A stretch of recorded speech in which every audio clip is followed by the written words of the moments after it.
ይሄኛው ሐሳብ ኢምፔሪያሊዝም ሐሳብ ነው በሚል ቶታሊ ሪጀክት ተደረገ። በግል ይቻላል በድርጅት ደረጃ ግን አይቻልም ሲባል የነበረው ራሽናል ምን ነበር? የጥብቅና ስራ የንግድ ስራ አይደለም። ድሬሲንግ ኮድ አለ። ለምሳሌ እኔ እንደዚህ ለብሼ የሚሄድ ግዴታ አይደለም። የእናንተ ደግሞ ንግድ ፍቃድ የሌለው እና ግን ገቢ ማን ነው ግብር የሚከፈልበት ሰዎች በጋራ ስታያቸው ባህሪያቸው ይለወጣል። የጋራ ባህሪ ነው የሚኖራቸው። ሳትፈልግ ህግ እንድታከብር፣ ሳትፈልግ ታክስ እንድትከፍል ነው መሆን ያለበት። ከህፃንነት ጀምሮ እስከምሞት ድረስ ያለውን ታሪኬን መንግስት እንዲያቀው እንዲመዘግበው። ገንዘብ ያለው ሰው እኛ ሀገር ትንሽ ነው፣ ከውጭ የሚመጣው ቢሆን ትንሽ ነው። ስታርታፕ ግን ብዙ አለን። ለምሳሌ ሀገሬ ቲቪ ከሆነ ሀገሬ ጫማ ብዬ ባወጣ ምንም ችግር የለም። የሚገርመው አሁን ኬንያውያን እኛ ሀገር ማርኬት ላይ ያላቸውን ኢንተረስት ብታይ ምን አለ ነው። እኛ ብዙ ህዋኑ ሰው ማሰብ አይወድም፣ ዝም ብሎ ነው የሚኖረው። እነዚህ መንግስት በሚፈቅዳቸው ማበረታቻዎች ምናምን የሚጠቀሙት ጥቅሞች ናቸው። ዋን ለኛም እኮ አይደል። ሰላም እንደምን ሰነበታችሁ። አዲሱ ደረሰ ነኝ ከራይዝ አዲስ ፖድካስት። ዛሬ ከከተማ ጋር ነኝ። ከተማ የኢትዮ አላያንስ የህግ አማካሪ ድርጅት መስራች ነው።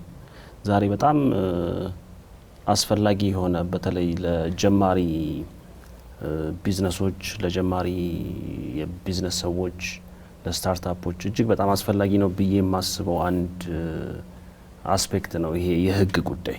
ብዙ ሰዎች ብዙ ነገር ባለማወቅ ብዙ ነገር ተሳስተው ነው የሚጀምሩትና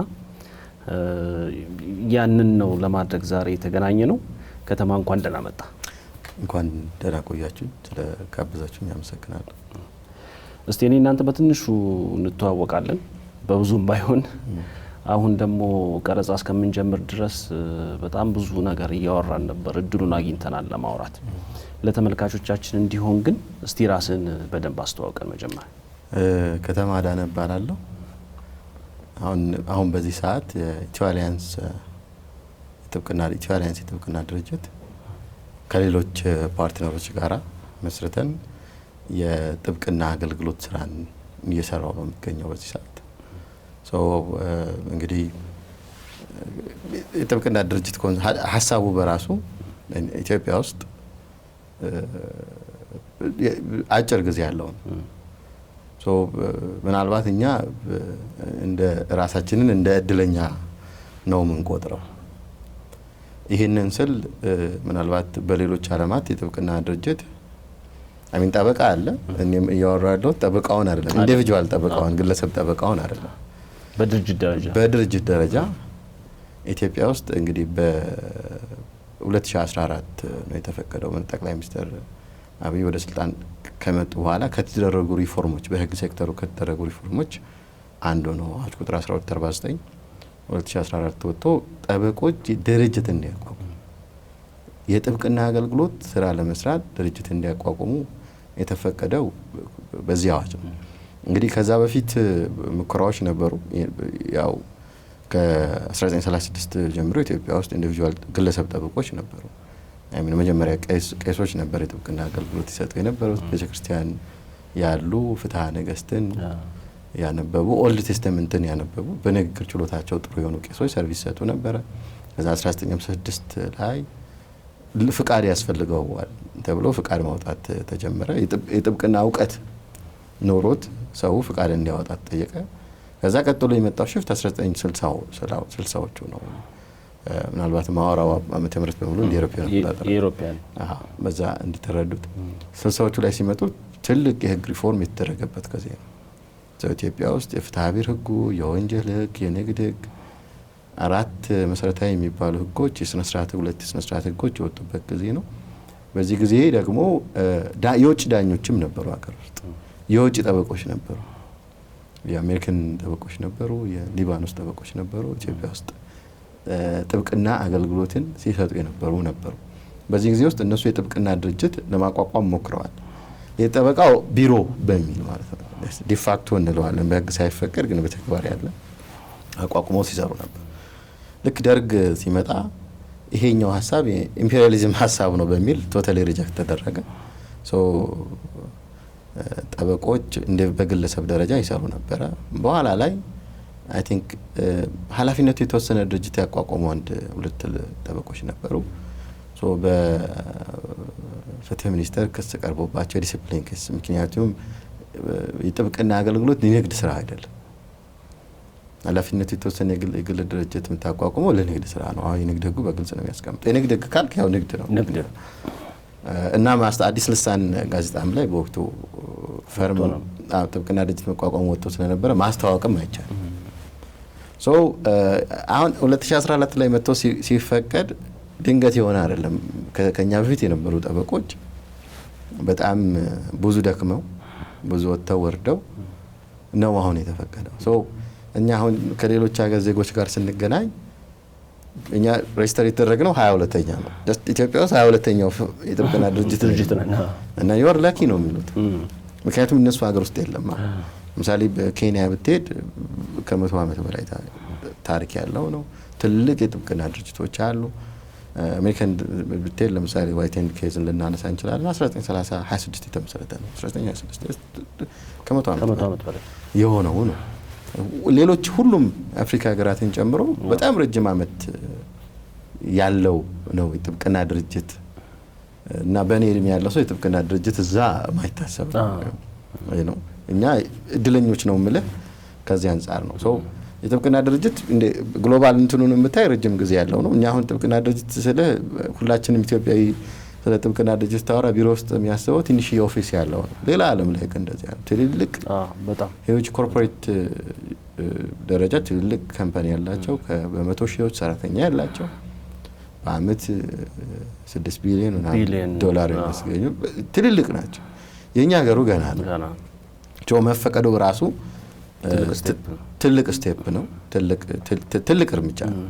ምክንያቱም የራሱ ነገር አለው። ጥብቅና ድርጅት መኖሩ ለህግ የበላይነት ኮንትሪቢዩት የሚያደርገው የራሱ ነገር አለ።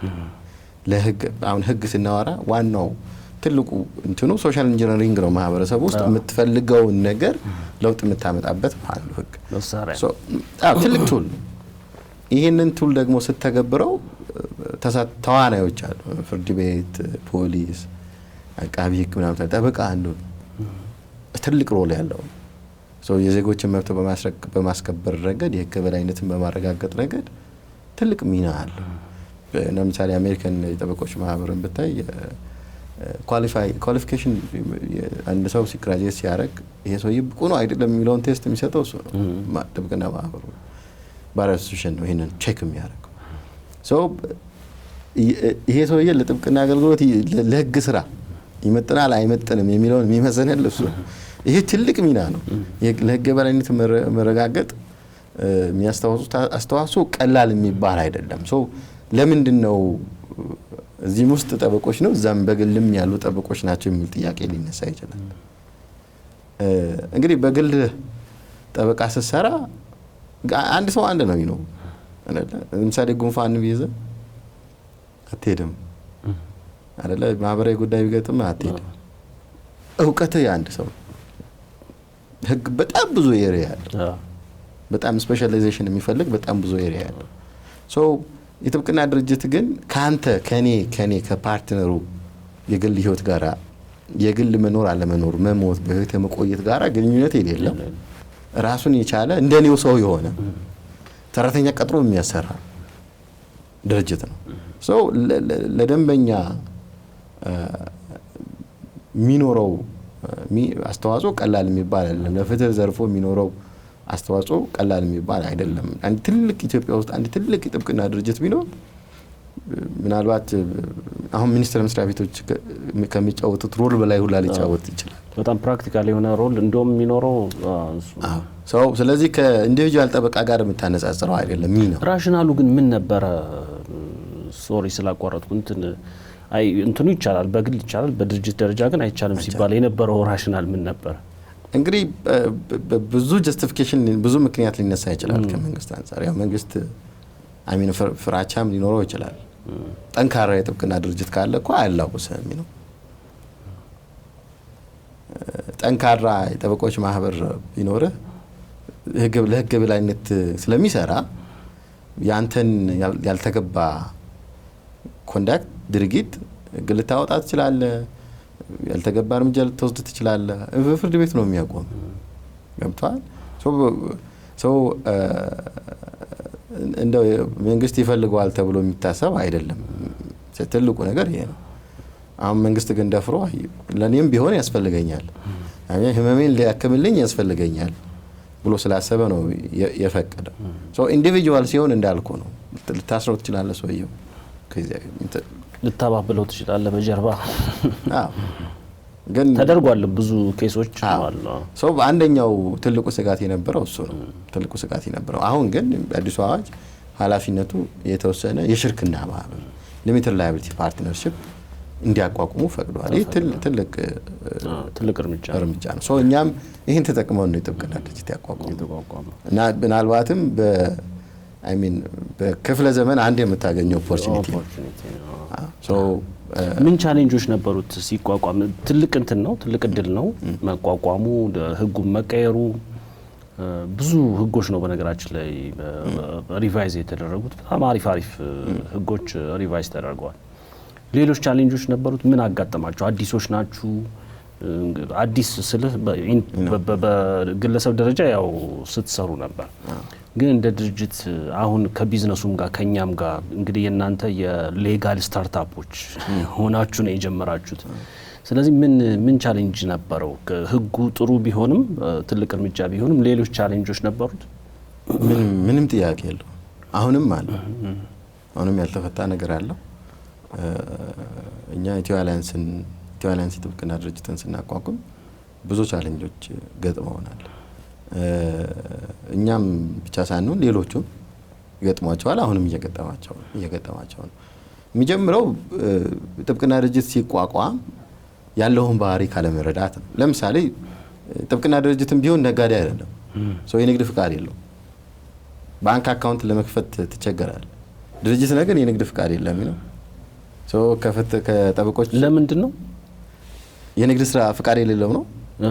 የንግድ ፍቃድ የጥብቅና ድርጅት የንግድ ስራ አይደለም። የጥብቅና ስራ የንግድ ስራ አይደለም። የንግድ ስራ አይደለም ሲባል የንግድ ስራ ቢሆን ሊያመጣ የሚችለውን አሉታዊ ውጤት ለመከላከል ተብሎ የሆነ ነው። ለምሳሌ የንግድ ስራ ቢሆን ማስታወቂያ ሰራለሁ። አንድ ፊልም አለ፣ አንድ አማርኛ ፊልም እርሶ ብቻ ይፋቱ እኛ እንደዚህ እናልፈ እኔ አሁን ዝም ብዬ ፈንም እንዲሆን ነው ያነሳው። ማስታወቂያ ስትሰራ በፈለግከው መንገድ ነው ማስታወቂያ የምትሰራ። ጥብቅና ስራ የንግድ ስራ ነው ካልክ ማስታወቂያ ትሰራለህ ማለት ነው። ማስታወቂያ ሰራህ ማለት ማህበረሰቡ ወደ አልተገባ ነገር እንዲሄድ ያደርገዋል። አንደኛው ዋናው ፈንዳሜንታል ምክንያቱ ይሄ ነው። ስለዚህ ስቲል የጥብቅና ስራ በጥብቅና ድርጅትም ቢሆን የንግድ ስራ አይደለም። የአዋጁ ላይ 49 ላይ በግልጽ ተቀምጧል። የጥብቅና ስራ የንግድ ስራ አይደለም። የንግድ ስራ ካልሆነ ደግሞ የጥብቅና ፍቃድህን ይዘህ ቲን ነምበር አውጥተህ ነው የምትሰራው። የንግድ ፍቃድ የለህም። ገቢዎች ፕሮሰስ ለማድረግ የንግድ ፍቃድ ላይ ጠበቃ ነኝ ብለህ ማስረዳት አለ። ባንክ አካውንት ለመክፈት አዲስ ነው የጥብቅና ድርጅት ንግድ ፍቃድ ይጠይቀዋል። እነሱ የንግድ ፍቃድ ቲን ነምበር አይተው ነው በድርጅቱ ስም አካውንት የሚከፍቱልህ። እሱን ይጠይቀዋል። መኪናውን ለማድረግ እንቸገራለን። ምክንያቱም ኮድ 3 የሚሰጡት ለነጋዴዎች ነው። እኛ የምንጠቀሙ እናሽከረክረው መኪና ኮድ 2 ነው። በድርጅታችን መኪና ለመግዛት የራሱ ፕሮሰስ መጻጻፍ ምናምን ይፈልጋል። ስቲል ችግሮች አሉት። አሁንም ማነሳቸው ችግሮች አሉት። ምክንያቱም ገና ስለሆነ ድርጅቱ ጥብቅና ድርጅት መፈቀዱ 2014 ማለት ከ2 ዓመት በፊት ያለ አይደለም። ገና ስለሆነ ምስረታው ላይ አስቸግሮናል። ኢንሹራንስ ይጠይቃል። ለምሳሌ ኢንሹራንስ ድርጅቶች ምናልባት አንድ ኢንሹራንስ ድርጅት ነው ይህን ሰርቪስ የሚሰጠው። ለጥብቅና አገልግሎት ለድርጅቱ ኢንሹራንስ ከቨሬጅ ማቅረብ አለብን፣ ደንበኛ ለሚደርስበት ጉዳት። ከእነሱ ጋር ተነጋግረህ እንደዚህ ነው ህጉ እንዲህ ነው ብለህ ነው የሚሰጡ። ሁሉም ነገር አዲስ ስለሆነ ማለት ነው። አዲስ ሲኮን ያው አዲስ ነው። ለገበያውም ጥሩ ኦፖርቹኒቲ ያለው ጉዳይ ለማስፈጸም ግን የራሱ ችግሮች አሉት። ከታክስ አንጻር ደግሞ ካየኸው በጣም ስቲል ያልተፈቱ ብዙ ችግሮች አሉ። ለምሳሌ ምን አይነት ነገሮች? እኛ አሁን የጥብቅና እችኛውን ከማነሳት በፊት ሌላ አንድ ምክንያት ላንሳለን። ነጋዴ የማይሆንበትን ለምሳሌ እያንዳንዱ ጠበቃ በጥብቅና ድርጅት ውስጥም ቢሆን ቢያንስ ለ3 ደንበኛ በነፃ አገልግሎት ሰጣሉ። የትኛው ነጋዴ ነው እንደዚህ አይነት ሪስፖንሲቢሊቲ ያለበት? ነጋዴ ነው የምትል ከሆነ ፍሪ ማርኬት ነው የምትተወው። እንደዚህ አይነት ኦብሊጌሽኖችን አታመጣም። ስትፈልግ ትሰራለህ፣ ሳትፈልግ መሆን አለበት። እኔ ፍትህ ሚኒስተር የድሃ መሆናቸውን አረጋግጦ ደንበኞች ይልክልኛል። ሰራለሁ፣ ሪፖርት አደርጋለሁ። እንታል እንደዚህ ተከለክሏል፣ እንደዚህ ነው አሁን ያለበት ስቴጅ ይሄ ነው ምናምን ብለው ቅሬታ ካቀረበ የአፕሩቭ በነፃ አገልግሎት እንድሰጠው የተላከልኝ ሰው ቅሬታ ካቀረበ እርምጃ ይወስድብኛል፣ ይከሰኛል፣ ይቀጣኛል፣ ፍቃዴን እስከ መቀማት የሚያደርስ እርምጃ በነፃ ነው ብለህ እንትን እንዳትል ማለት ነው። ሰው በጣም ስትሪክት እንትን አለው፣ የዲሲፕሊን መመዘኛ አለው። ገብቶሃል? እኔ አሁን ሰርቪስ በአግባቡ ያልሰጠሁት ሰው ካለ ፕሮፌሽናል ፎልት ከፈጸምኩ ይከሰኛል። ሌላው ፍትህ ሚኒስተር ሰዎች እቀጣለሁ። እንደ አሚን መርካቶ ሸቀጥ እንደሚሸጠው ሰውዬ ኤክስፓየር ያደረገ መድኃኒት ሳሙና ቢሰጥህ ወርዝለህ ነው የምትመልሰው። እኛ ጋር እንደዛ አይደለም፣ ተቀጣለህ። ሶ ስትሪክት የሆነ ቁጥጥር አለው፣ ዲሲፕሊን ስታንዳርድ አለው። ለምሳሌ ስልጠና የመውሰድ ግዴታ አለ። በየአመቱ የስልጠና ግዴታ አለ። ስነ ምግባር ኮንዳክት አለ። እዛ ላይ የተቀመጠውን ነገር አለመፈጸም ፍቃድ እስከ መቀማት የሚያስችል እርምጃ ያስወስዳል። ነጋዴ ከሆነ ግን ይሄን አታረግ። ቁጥጥር የሚደረግበት ዘርፍ ነው፣ ስትሪክት የሆነ ምናልባትም በሌሎች ሙያዎች እንደዚህ አይነት ቁጥጥር አታይ። ምክንያቱም የሚያመጣው ሕክምና ውስጥ ብቻ ነው እኔ የማውቀው ትንሽ ግን እንደዚህም ጠንካራ አይደለም። አመናጨቀኝ፣ ሰደብከኝ ብሎ ሄዶ ሊከስ ይችላል። ገብቶሃል? ስለዚህ ጥብቅ ቁጥጥር ያለበት በእርግጥ አሁን ፕራክቲካሊ ቁጥጥር ይደረጋል ወይ ስነ ምግባሩ የጠበቃው እንዴት ነው ምናምን ብትል ብዙ የምታነሳው ችግር ሊኖር እንደሚችል እረዳለሁ። ግን ቴዎሬቲካሊ በግልጽ አለ አትሊስት እንትኑ አለ፣ እርምጃም ይወስዳል። ደረሰኝ ባልቆርጥለት ደረሰኝ አልቆረጠልኝም ለከፈልኩት ገንዘብ ብሎ ሄዶ ይከሰኛል። ለታ ገቢዎች አይደለም ሄዶ ፍትህ ሚኒስተር ነው ገብቶሃል? ትቀጣለህ። አንተ ስራዬ ብለህ ጥብቅና ስራን ለመስራት በጣም በዲሲፕሊን ያሉብህን ግዴታዎች ጠብቀህ የምትሰራ ነው። ነጋዴ ካወራ ስለ ንግድ ካወራ በዚህ መንገድ አታወራ። ከገቢዎች አንጻር ያለው ነገር መጀመሪያ ስራውን ባህሪ ያለመረዳት። አሁን ገቢዎች በጣም ብዙ ህጎች አሉት። ስፔሲፊካሊ የታክስ ሎየር ነኝ፣ ስፔሻላይዝ ያደረኩት ታክስ ላይ ነው። ብዙ ህጎች አሉ። ግን የትኛውም አብዛኞቹ ህጎች ብታያቸው የጥብቅና ስራን ግምት ውስጥ ያስገቡ አይደሉም። ሙሉ በሙሉ ግምት ውስጥ ያስገቡ አይደሉም። ለምን ግምት ውስጥ አላስገባም ብንል ታሪኩን ማየት ነው የሚያስፈልገው። ቀደም ሲል ጠበቆች ግብር አይከፍሉም ነበር። ራሳቸው ጠበቆች ናቸው በጠቅላይ ሚኒስትር መለስ ጋር በነበረ ሚቲንግ እኛ ግብር መክፈል አለብን ብለው ግብር መክፈል የጀመሩት። እንደ ንግድ ስለማይታይ ግብር አይከፍሉም ነበር። ግብር ሲከፍሉ የተደረገው ሰንጠረዥ ሀምርሃ እንደሚከፍሉት በቁርጥ ነው የሚከፈለው። በቁርጥ ነው የምትከፍለው ማለት ፕሮፊት ትርፍ ዕዳ አለው። ከ25 በመቶ ላይ ትከፍላለህ፣ 75 በመቶ እንደ ወጪ ይዘላል። አሁን ገቢዎች ይህንን አሰራር ተዋለው እንደ ማንኛውም ንግድ ስራ እንደሚሰራ ሰው፣ ነጋዴዎች አይደለንም፣ ግን ንግድ ስራ እንደሚሰራ ሰው ሂሳብ መዝገብ ያዙ፣ ወጫችሁን አምጡ፣ ግብር በሂሳብ መዝገባችሁ መሰረት ነው ማስተናገድ የሚል ጥያቄ አመጣ። ላለፉት 3 አመታት በዚህ ጉዳይ ላይ የጠበቆች ማህበር ኢንቮልቭ እያደረገ ከገቢዎች ጋር አብዛኛው ግብር ከፋይ አዲስ አበባ ገቢዎች ግብር ከፋይ ነው። እኚህ ጥብቅና ድርጅቶች ኦልሞስት አሁንም 30 የሚሆኑ ከ30 የሚበልጡ አይመስለኝም ፌደራል ግብር ከፋይ ናቸው። አንዳንዶቹም እዛው አዲስ አበባ አሉ። ከሱ ጋር እየተነጋገረ ነው እስካሁን ያለው። በግምት ይከፍሉ ስለነበረ ሂሳብ መዝገብ ለመያዝ በጣም በርካታ ወጪዎች አሉ። ጠበቆች ሊያዝላቸው የሚገባ ከመደበኛው የንግድ ስራ የተለየ። ለምሳሌ ነፃ አገልግሎት እንሰጣለን 3 ሰው በአመት በገንዘብ ብታሰላው ብዙ ነው ወጪ ያለው።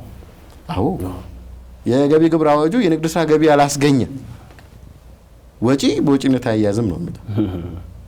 ግን 3 ደንበኛ ቢሆን በትንሹ አሁን ባለው ማርኬት ከ1 ሚሊዮን ብር ያነሰ ሊሆን በትን እጅግ እንደው እንዴት ልበል፣ ኬሱ ብዙ ጊዜ ነው መመላለስ ይጠይቃል። ኤግዛክትሊ መዘጋጀቱ፣ ሪሰርች ማድረጉ። ምንም ደንበኛ ቻርጅ የምታረገው ስንት ነው? ሌጋል ሰርቪስ ውድ እኮ ነው። እኛ ጋር ርካሽ የትም ዓለም ርካሽ የሚባል አይደለም። ኮስት አደረግበታል። ኢንካምህን ነው በህግ በተቀመጠ ግዴታ ሳትቀበል ይሰራው በወጪነት ሊዘልይ ይገባል። ግን ህጉ ምንድነው የሚለው? የንግድ ስራ ገቢ ያላስገኘ ወጪ ወጪነት አያዝም ማለት ድሬሲንግ ኮድ አለ። ለምሳሌ እኔ እንደዚህ ለብሼ የሚሄድ ግዴታ አለ ገብቷል። እኔ እንደዚህ የምለብሰው ፈልጌ አይደለም። ለምንድነው በቲሸርትና በጂንስ ሱሪ ማሊደው? አዎ የሙያ ስራዬን ለመስራት የንግድ ስራ ገቢ በጥብቅና ስራ ገቢ ለማግኘት ድሬሲንግ ኮድ አለ። ይሄን ሱፍ ምናምን ሲገዛ አልይዝልህም ነው የሚለው ገብቷል። ፐርሰናል ወጪ ነው። የንግድ ገቢ ግብር አዋጁ ላይ ለግል አላማ ይወጣ ለግል አላማ ይወጣ ወጪ በወጪነት አያዝም ይላል። ግን ፐርሰናል ይመስላል ግን ለስራ ተብሏል። ፐርሰናሊ በሆነ እኔ በቲሸርት ብሄድ ነው የምመርጠው። አንተ በአመት ውስጥ አትሊስት ሚኒመም የመንግስት መስሪያ ቤቶች ለነገሩ ፍጭቻቸው መመሪያ አውጥቷል። ጠቅላይ ፍርድ ቤት ሱፍ ይገዛል። ለምንድን ነው እኔ ጋር ሲመጣ በወጪነት አልይዝም የሚል ክርክር የሚነሳ? መኪኖቻችን ነዳጅ ይጠቀማሉ። መኪናው ኮድ 2 ፈልጌ አይደለም ዩሲ ኮድ 2 የሆነው በምክንያት ነው። ንግድ ፍቃድ ስለሌለኝ ነው። በንግድ ድርጅቱ ስም በንግድ በግብር ከፋዩ ስም ላልሆነ መኪና እርጅና ቅናሽ አትይዝም፣ ነዳጅ አትይዝም። እኔ እንዴት ሆኖ ነው የሂሳብ መዝገብ ይዤ ግብር የሚከፍለው? በጣም ብዙ ኮምፕሊኬሽኖች ብዙ እንትኖች አሉ። እስቲል ያልተፈታ ችግር ነው። ያልተፈታ ጅማሮ ግን ጥሩ ነው። በዛ መልኩ አንድ ዩኒክ በጣም ዩኒክ ፖዚሽን ላይ ነው ያለው አንተ። ቅድም ይሄንን ወሬ ጀምረ ነው ወደ ቀረጻ መግባት ስለነበረብን አቆም ነው። አንድ ግለሰብ አለኝ ያልኩ ለምሳሌ ንግድ ፍቃድ ማውጣት አስፈላጊነቱ ለምንድነው ንግድ ቢሮን ትተን ንግድ ፍቃድ የሚለውን ነገር ትተን ገቢዎችን ለምን አናጠናክርም? ባይ ዘ ኤንድ ኦፍ ዘ ዴይ መንግስት የሰራህበትን ግብር ክፈለኝ ነው ዋናው ነገር፣ ትልቁ ነገር። ከዛ በተረፈ ወንጀል እስካልተሰራ ድረስ ህጋዊ ስራ እስከተሰራ ድረስ ሰዎች የመሰላቸውን ገቢ ያስገኝልናል ያሉትን ነገር ዝም ብለው እየሰሩ ትርፍ እያስገኙ ራሳቸውን ቤተሰባቸው ለምን አይደግፉም? የእናንተ ደግሞ ንግድ ፍቃድ የሌለው እና ግን ገቢ ማነው ግብር የሚከፈልበት የቢዝነስ አይነት ሆኖ መጥቷልና አሁን ነው ትንሽ ሪያላይዝ ያደረኩት። እኔ ቅድም ሳወራ የነበረው እዛ ፖዚሽን ላይ ነው ያላችሁት። ጠቅላላ የቢዝነስ እንትኖች ኢንቲቲዎች እንደናንተ አይነት ህጋዊ ሰውነት ቢኖራቸው አሁን እናንተ ካስተዋላችሁት ነገር ጥሩ ጎኑና መጥፎ ጎኑ ምን የሚሆን ይመስላል? መጀመሪያ ነገር ሁሉም ነገር ማንኛውንም ጉዳይ ማየት ያለብን ካለንበት ነባራዊ ሁኔታ ነው። እኔ ከዛ ነው የምነሳው። የኛ ማህበረሰብ ምንድነው? ምን አይነት ነው? የኛ ማህበረሰብ ምን አይነት ነው ስንል ለመወቀስ አይደለም፣ ግን ያለን የግንዛቤ ደረጃ ያለን የህግ ተገዥነት ደረጃው ምንድነው የሚለውን ነው ማንሳት የመጀመሪያ ማንሳት ያለብን። ከሱ ተነስተን ቁጥጥሩ እንዴት ነው መሆን ያለበት የሚለውን ማንሳት አስፈላጊ ነው የሚሆነው። የኛ ማህበረሰብ የህግ ግንዛቤው በጣም ዝቅተኛ፣ አብዛኛው ማህበረሰብ ያልተማረ ህጉን ለመፈጸም ቁጥጥር የሚፈልግ ማህበረሰብ ነው። በርግጥ ቁጥጥር ከሌለ የትኛውም ዓለም ላይ ብጥብጥ ነው የሚሆነው። ግን የኛ ትንሽ ጠንከር ያለ ቁጥጥር ይፈልጋል። ለምሳሌ አረንጓዴ ሰርተ ወክወይ እንደዚህ ተቀምጦለት ሰው በአጭር ለመንገድ ለሚሄድ ግን አረንጓዴ ላይ ነው የሚራመደው። ወክወዩ መራመጃ ነው የሰራው መራመጃ ነው። በዚህ ናና ሂድብኝ እያለ ነው። አንተ ተቆጣጣሪ ካላረክ አታገኘውም ሰራው ነገር። ለዛም ነው መንግስት የሆነ ነገር ይሰራል፣ ስትሪክት የሆነ ፓኒሽመንት። ለምሳሌ ኮሪደር ይሰራል። ኮሪደሩን ዜብራ ከማነው መሸጋገሪያ ከተደረገ ምልክት በላይ የምታልፍ ከሆነ እንዲቀጣል እንደዚህ የሚለው በዛ ምክንያት ነው። ማህበረሰቡ ቁጥጥር ይፈልጋል። ማህበረሰብ በራሱ አንድ ሰው በግሉ በጣም ሃምብል ሊሆን ይችላል። እንደ ማህበረሰብ ስታየው ግን ሰዎች በጋራ ስታያቸው ባህሪያቸው ይለወጣል። የጋራ ባህሪ ነው የሚኖራቸው። አንድ የፖሊስ አካዳሚ አንድ ሀሳብ ልንገር።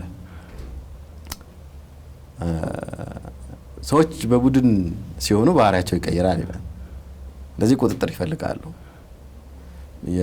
ምንድነው ሪዮት ኮንትሮል የምንለው የአድማ መቆጣጠር ሀሳብ ላይ ይሄ ኮንሰፕት አለ። ሰዎች አንድ ግሩፕ ላይ ሆነው ሲሰበሰቡ አውቶማቲካሊ ከቤት ሲወጡ የነበራቸው ባህሪ ተቀይሮ በዛው ቦታ ላይ ነው አዲስ ባህሪ የሚመጣው። ማህበረሰብ እንደዛ ነው ሲንቀሳቀስ ሲወጣ ሲገባ ሁሉም ሰው በቤቱ ምናልባት አንድ ብርጭቆ ያልተገባ ቦታ ላይ እንዳትቀመጥ የሚፈቅድ ሰው ይሆናል። ግን ወጥቶ ከቤቱ ወጥቶ ተቀላቅሎ ሲንቀሳቀስ ግን ቁጥጥር ይፈልጋል። ቁጥጥር ከሌለ ማህበረሰብ ሀገር እንደ ሀገር ኤግዚስት አያደርግም። ስለዚህ ቁጥጥር ያስፈልጋል፣ ምንም ጥያቄ የለውም። ግን ምን አይነት ቁጥጥር ነው የምታደርገው? ቁጥጥር ሲደረግ ከተቋቋመለት ዓላማ አንጻር ነው መታየት ያለበት። ለምሳሌ ንግድ ቢሮ ንግድ ማሳለጥ ነው ዓላማው። የሚያደርገው ቁጥጥር ንግድ ከማሳለጥ ይልቅ ንግዱን የሚያደናቅፍ ከሆነ አስቸጋሪ ነው። የማህበረሰብ ደረጃውን እያየህ የምትፈቅደው የምትከለክለው ነገር ይኖራል። በዛ መንገድ ነው መታየት ያለበት። አሁን እንግዲህ ቴክኖሎጂው እያደገ ነው። ሁሉም ነገር ኦንላይን ነው። ኢቨን በዚህ ትራዲሽናል በሆነው ቁጥጥር ሰዎች ግብር እንዲከፍሉ ማድረግ አችልም። ስለዚህ ኤሌክትሮኒክስ ትራንዛክሽኑ ማለት ነው አይደለ? እኛ ጋር በሁሉም ሶሻል ሚዲያ ፕላትፎርም ማርኬት ፕላትፎርሞች አሉ፣ የሶሻል ሚዲያ ፕላትፎርሞች አሉ። በጣም በመቶ ሚሊዮኖች የሚሆን በቢሊየን የሚሆን ገንዘብ ይንቀሳቀሳል። ቴሌብር አሁን ስንት ነው የሚያንቀሳቀሰው? ቴሌብር የሚያንቀሳቀሰው ገንዘብ እኮ ሌላ አይደለም፣ ትራንዛክሽን። ይሄ ትራዲሽናል በሆነው የፊዚካል ቁጥጥር አሁን ልቀጥል አችልም። ከዛ ይልቅ ግን ማህበረሰቡን እንደ ማህበረሰብ ያገኘውን ገቢ ልትቆጣጠር የምትችልባቸውን ፕላትፎርሞች ልታረግ ትችላለህ። ለምሳሌ ፋይዳን ልናነሳ እንችላለን። ሌላ ዓለም ላይ አንተ ወንጀል የማትፈጽመው ለራስ ስትል አይደለም። አንድ ኤክስፒሪየንሴን ልንገር። አንድ የወዳጄ ወንድም ከአሜሪካን ሀገር መጣ እና እያወራ ነው። ለምንድን ነው የመጣኸው አልኩት። አይ እንደዚህ ከቤት ከባለቤቴ ተጣላሁ አለ። ዜን ከዛ ተበሳጭቼ መኪና እየነዳሁ ነበር። ከዛ ትራፊክ ፍጥነት ምክንያት ትራፊክ ምልክት አደረገልኝ አለ። ከዛ በጣም ኢሞሽናል ስለነበርኩ አልቆምኩም አለ። ከዛ እኛ ፊልም ላይ እንደምንለው ተረባርበው አስቆሙኝ አልኩኝ፣ ታሰርኩኝ አለ። ከዛ በዋስትና ወጣሁ። ታዲያ ለምን መጣ አልኩት። ምንም እኮ ምርጫ የለኝም። አሜሪካ ነገር በሆን ያ ክሪሚናል ያ የአኩዜሽን ፋይል ስለተከፈተ ስራ መግባት አልችልም። ምክንያቱም ሶሻል ሴኩሪቲ ነምበሩ ላይ አታች ተደርጓል። ማንም አይቀጥረኝም። ዘ ኦንሊ ቲንግ የምጠብቀው ፍርድ ተፈርዶብኝ ውሳኔ ተሰጥቶ ታስሬ ታርሜ እስክወጣ ድረስ ነው ነው። ስለዚህ አሁን ይህ ሰውዬ ወንጀሉን ማይፈጽመው ኮንሲኩዌንስ አደገኛ ስለሆነ ነው አይደለ? ለምንድን ነው ሌሎች ሀገራት ላይ ጀስት ገንዘብ ማግኘት ቀላል የሆነው? ክሬዲት ወርዚነስን ነው የሚያዩት፣ የመክፈል አቅምን ነው፣ ታማኝነትን ነው የሚያዩት አይደለ? የትም ልታመጣችን ሚንካምህ ቁጥጥር ይደረግበታል። እንትን አለው፣ ሜካኒዝም አለው አይደል? እኛ ሀገር እሱን ማምጣት ነው በጣም ኢምፖርታንት፣ በጣም ጠቃሚ የሚሆነው እሱ ነው። ሰው ምንም አይነት ወንጀል እንዳይፈጽም እኔን ከህፃንነት ጀምሮ እስከምሞት ድረስ ያለውን ታሪኬን መንግስት እንዲያውቀው እንዲመዘግበው አይደለ?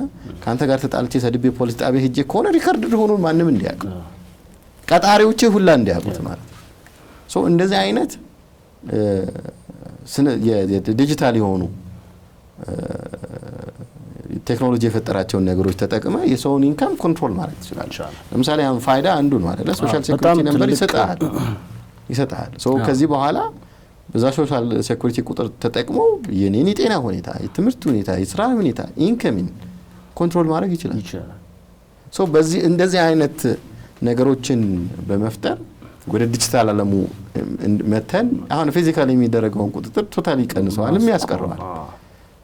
ያስቀረዋል። በቃ ቤት ቁጭ ብለህ ትሸጣለህ፣ ትገዛለህ።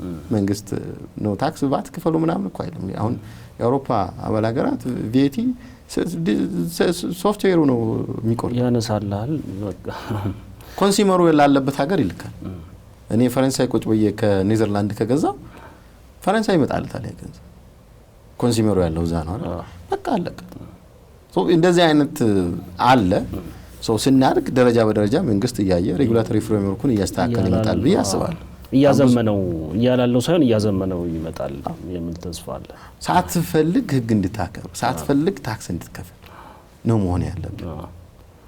ይሄ ትራዲሽናል የሆነው ነገር በነገራችን ላይ ቅድምም አንስተናል፣ ለግለሰቦች በጣም ብዙ ፓወር የሰጠ ነገር ነው እና አይ ቲንክ እሱን ሆፕፉሊ እንግዲህ አሁን ግን ጥሩ ጅማሬዎች አሉ። በነገራችን ላይ ንግድ ፍቃድ ስናወጣ በጣም እየቀለለ ነው ነገሮች። ቤታችን ሆነን የምንጨርሰው ነገር ይሄ ቲኦቲ ማሳወቅ ቫት ማሳወቅ እነዚህ ነገሮች እንትን ሆነዋል። ስለዚህ ጅማሮ ጥሩ ነው እና ወደዚህም እንግዲህ ሆፕፉሊ እንሄዳለን ብለን እናስባለን። በህግ አማካሪነት ቢዝነስ ውስጥ እንግዲህ አሪፍ ጥሩ እየተንቀሳቀሳችሁ ነው አዲስ እንደመሆኑ መጠንና ከሌሎቹ እንግዲህ ሌሎች ለማለት ስንት አሉ አሁን ምን ያህል ድርጅቶች ተቋቁመዋል የሚለውንም በዛው ተነግረናል። እንደው ከሌሎቹ ኢትዮ አሊያንስን እስካሁን ከሰራችሁት ስራ ከያዛችኋቸው ኬሶች ነው ከአወቃቀራችሁ ነው ከስትራክቸሩ ነው ከካፒታሉ ነው ከሌሎቹ እንደው ይለየናል ብላችሁ የምታስቡት ነገር ምንድነው? ወደ ስታርታፖች ወደ ምናምን ልንሄድ ነው ገና በደንብ ከኢትዮ አሊያንስ ጋር እንተዋወቁ ብለን ብሪፍሊ ስቲን ጥሩ ጥያቄ ነው ያነሳልኝ። ከዛ በጀምር ጥሩ ነው። እንግዲህ አሁን በዚህ ሰዓት አይ ቲንክ 30 አካባቢ አሉ ሪሰንትሊ 28 አካባቢ እንደነበር አስታውሳለሁ። ከ30 ግን ይበልጣሉ ብዬ አላስብም። እንግዲህ እነዚህ ሁላ የጥብቅና ድርጅቶች ህጋዊ ሰውነት ኖሯቸው የተመሰረቱት ከ2014 ወደዚህ ነው። በርግጥ ከዛ በፊት አይ ቲንክ ትግራይ ክልል ከዛ በፊት የጥብቅና ድርጅት ፈቅዶ ነበር በራሱ አካባቢ አንድ 3 ድርጅቶች እንዳሉ ሰምቻለሁ። ይሄኛው ከመፈቀዱ በፊት የተመሰረቱ ማለት ነው። ጦርነቱ መጣ ምናምን በኋላ ላይ እንትን አሉ። ግን ሪሰንትሊ ቀድሞ የተመሰረቱ አሉ። ይሄን ስለ ግን የህግ ቢሮዎች አልነበሩም የሚል ግምት እንዳይወሰድ የህግ ቢሮዎች ነበሩ። ብዙ የህግ ቢሮዎች አሉ በጥብቅና ድርጅት ስታተስ የሚሰሩ ግን ዞኒ ነገር ምንድነው ፍቃዳቸው በግላቸው የሆነ ብዙ ጥብቅ ቢሮዎች አሉ። እነዛ ቢሮዎች አብዛኞቹ ወደ ጥብቅና ድርጅት ሽፍት ቀይረዋል ራሳቸው። አንዳንዶቹ አሁንም በህግ ቢሮ ደረጃ የሚሰሩ አሉ። የህግ ቢሮዎች ሆነ ሳይጨምር ፍቃድ ያላቸው የጥብቅና ድርጅቶች 30 አካባቢ ይሆናሉ። ኢንዲቪጁዋል ጠበቆችም ምናልባት በፌደራል ደረጃ 5000 ምናምን አካባቢ ነው። የገበያ ውድድሩ ከጥብቅና ድርጅቶቹ ከኢንዲቪጁዋል የግለሰብ ጠበቆችም ጋር አብሮ የሚታይ ነው። ስለዚህ ጥብቅና እንደ ኢንዱስትሪ የጥብቅና ድርጅት ኢትዮጵያ ውስጥ ገና ነው። እንደ ሌሎቹ ዘርፎች ገና ጅማሮ ላይ ያለ ነው። በዚህ ጊዜ ጥብቅና ድርጅት መመስረት ቅድም እንዳልኩ ነው እንደ እድል የሚወሰድ ነው። ከዛ ቀጥዬ የማነሳልህ ነገር እንግዲህ ምንድነው ከሌሎቹ የሚለየን የሚለው ነገር በደንብ በዝርዝር ማንሳት እፈልጋለሁ። የመጀመሪያው ከመስረታ ጀምሮ 5 ፓርትነሮች አለን። ኤሪያችን ይለያያል። ሎየር ጠበቆች ነን፣ የህግ ባለሙያዎች ነን። ሎ ስኩል ተምረን ሊሆን ይችላል። ግን ፕራክቲስ ያደረግንበት ኤሪያ የሁላችንም ይለያያል። ለምሳሌ እኔ ብታይኝ ታክስ ኤክስፐርት ነኝ። ምናልባት ክሪሚናል አንዳንድ ጉዳዮችን ከታክስ ጋር የተያያዙ ክሪሚናል ጉዳዮችን ላይ ይችላል። ታክስ ጉዳይ ላይ 5 ዓመታት ገቢዎች ሚኒስቴር ሰርቻለሁ። የሰራሁትም የፍትሐ ብሔር ታክስ ጉዳይ ነው። እኛ ሀገር ባለው የታክስ ስርዓት የኛ የጥብቅና ድርጅት ላይሰጥ የሚችለው ሰርቪስ የለም። ደንበኛ ሳቲስፋይ ሊሆን የማይችልበት ምንም ምክንያት የለም። ማኔጂንግ ፓርትነራችን የኋላሽት ታምሩ ይባላል። ኮርፖሬት ሎየር ነው።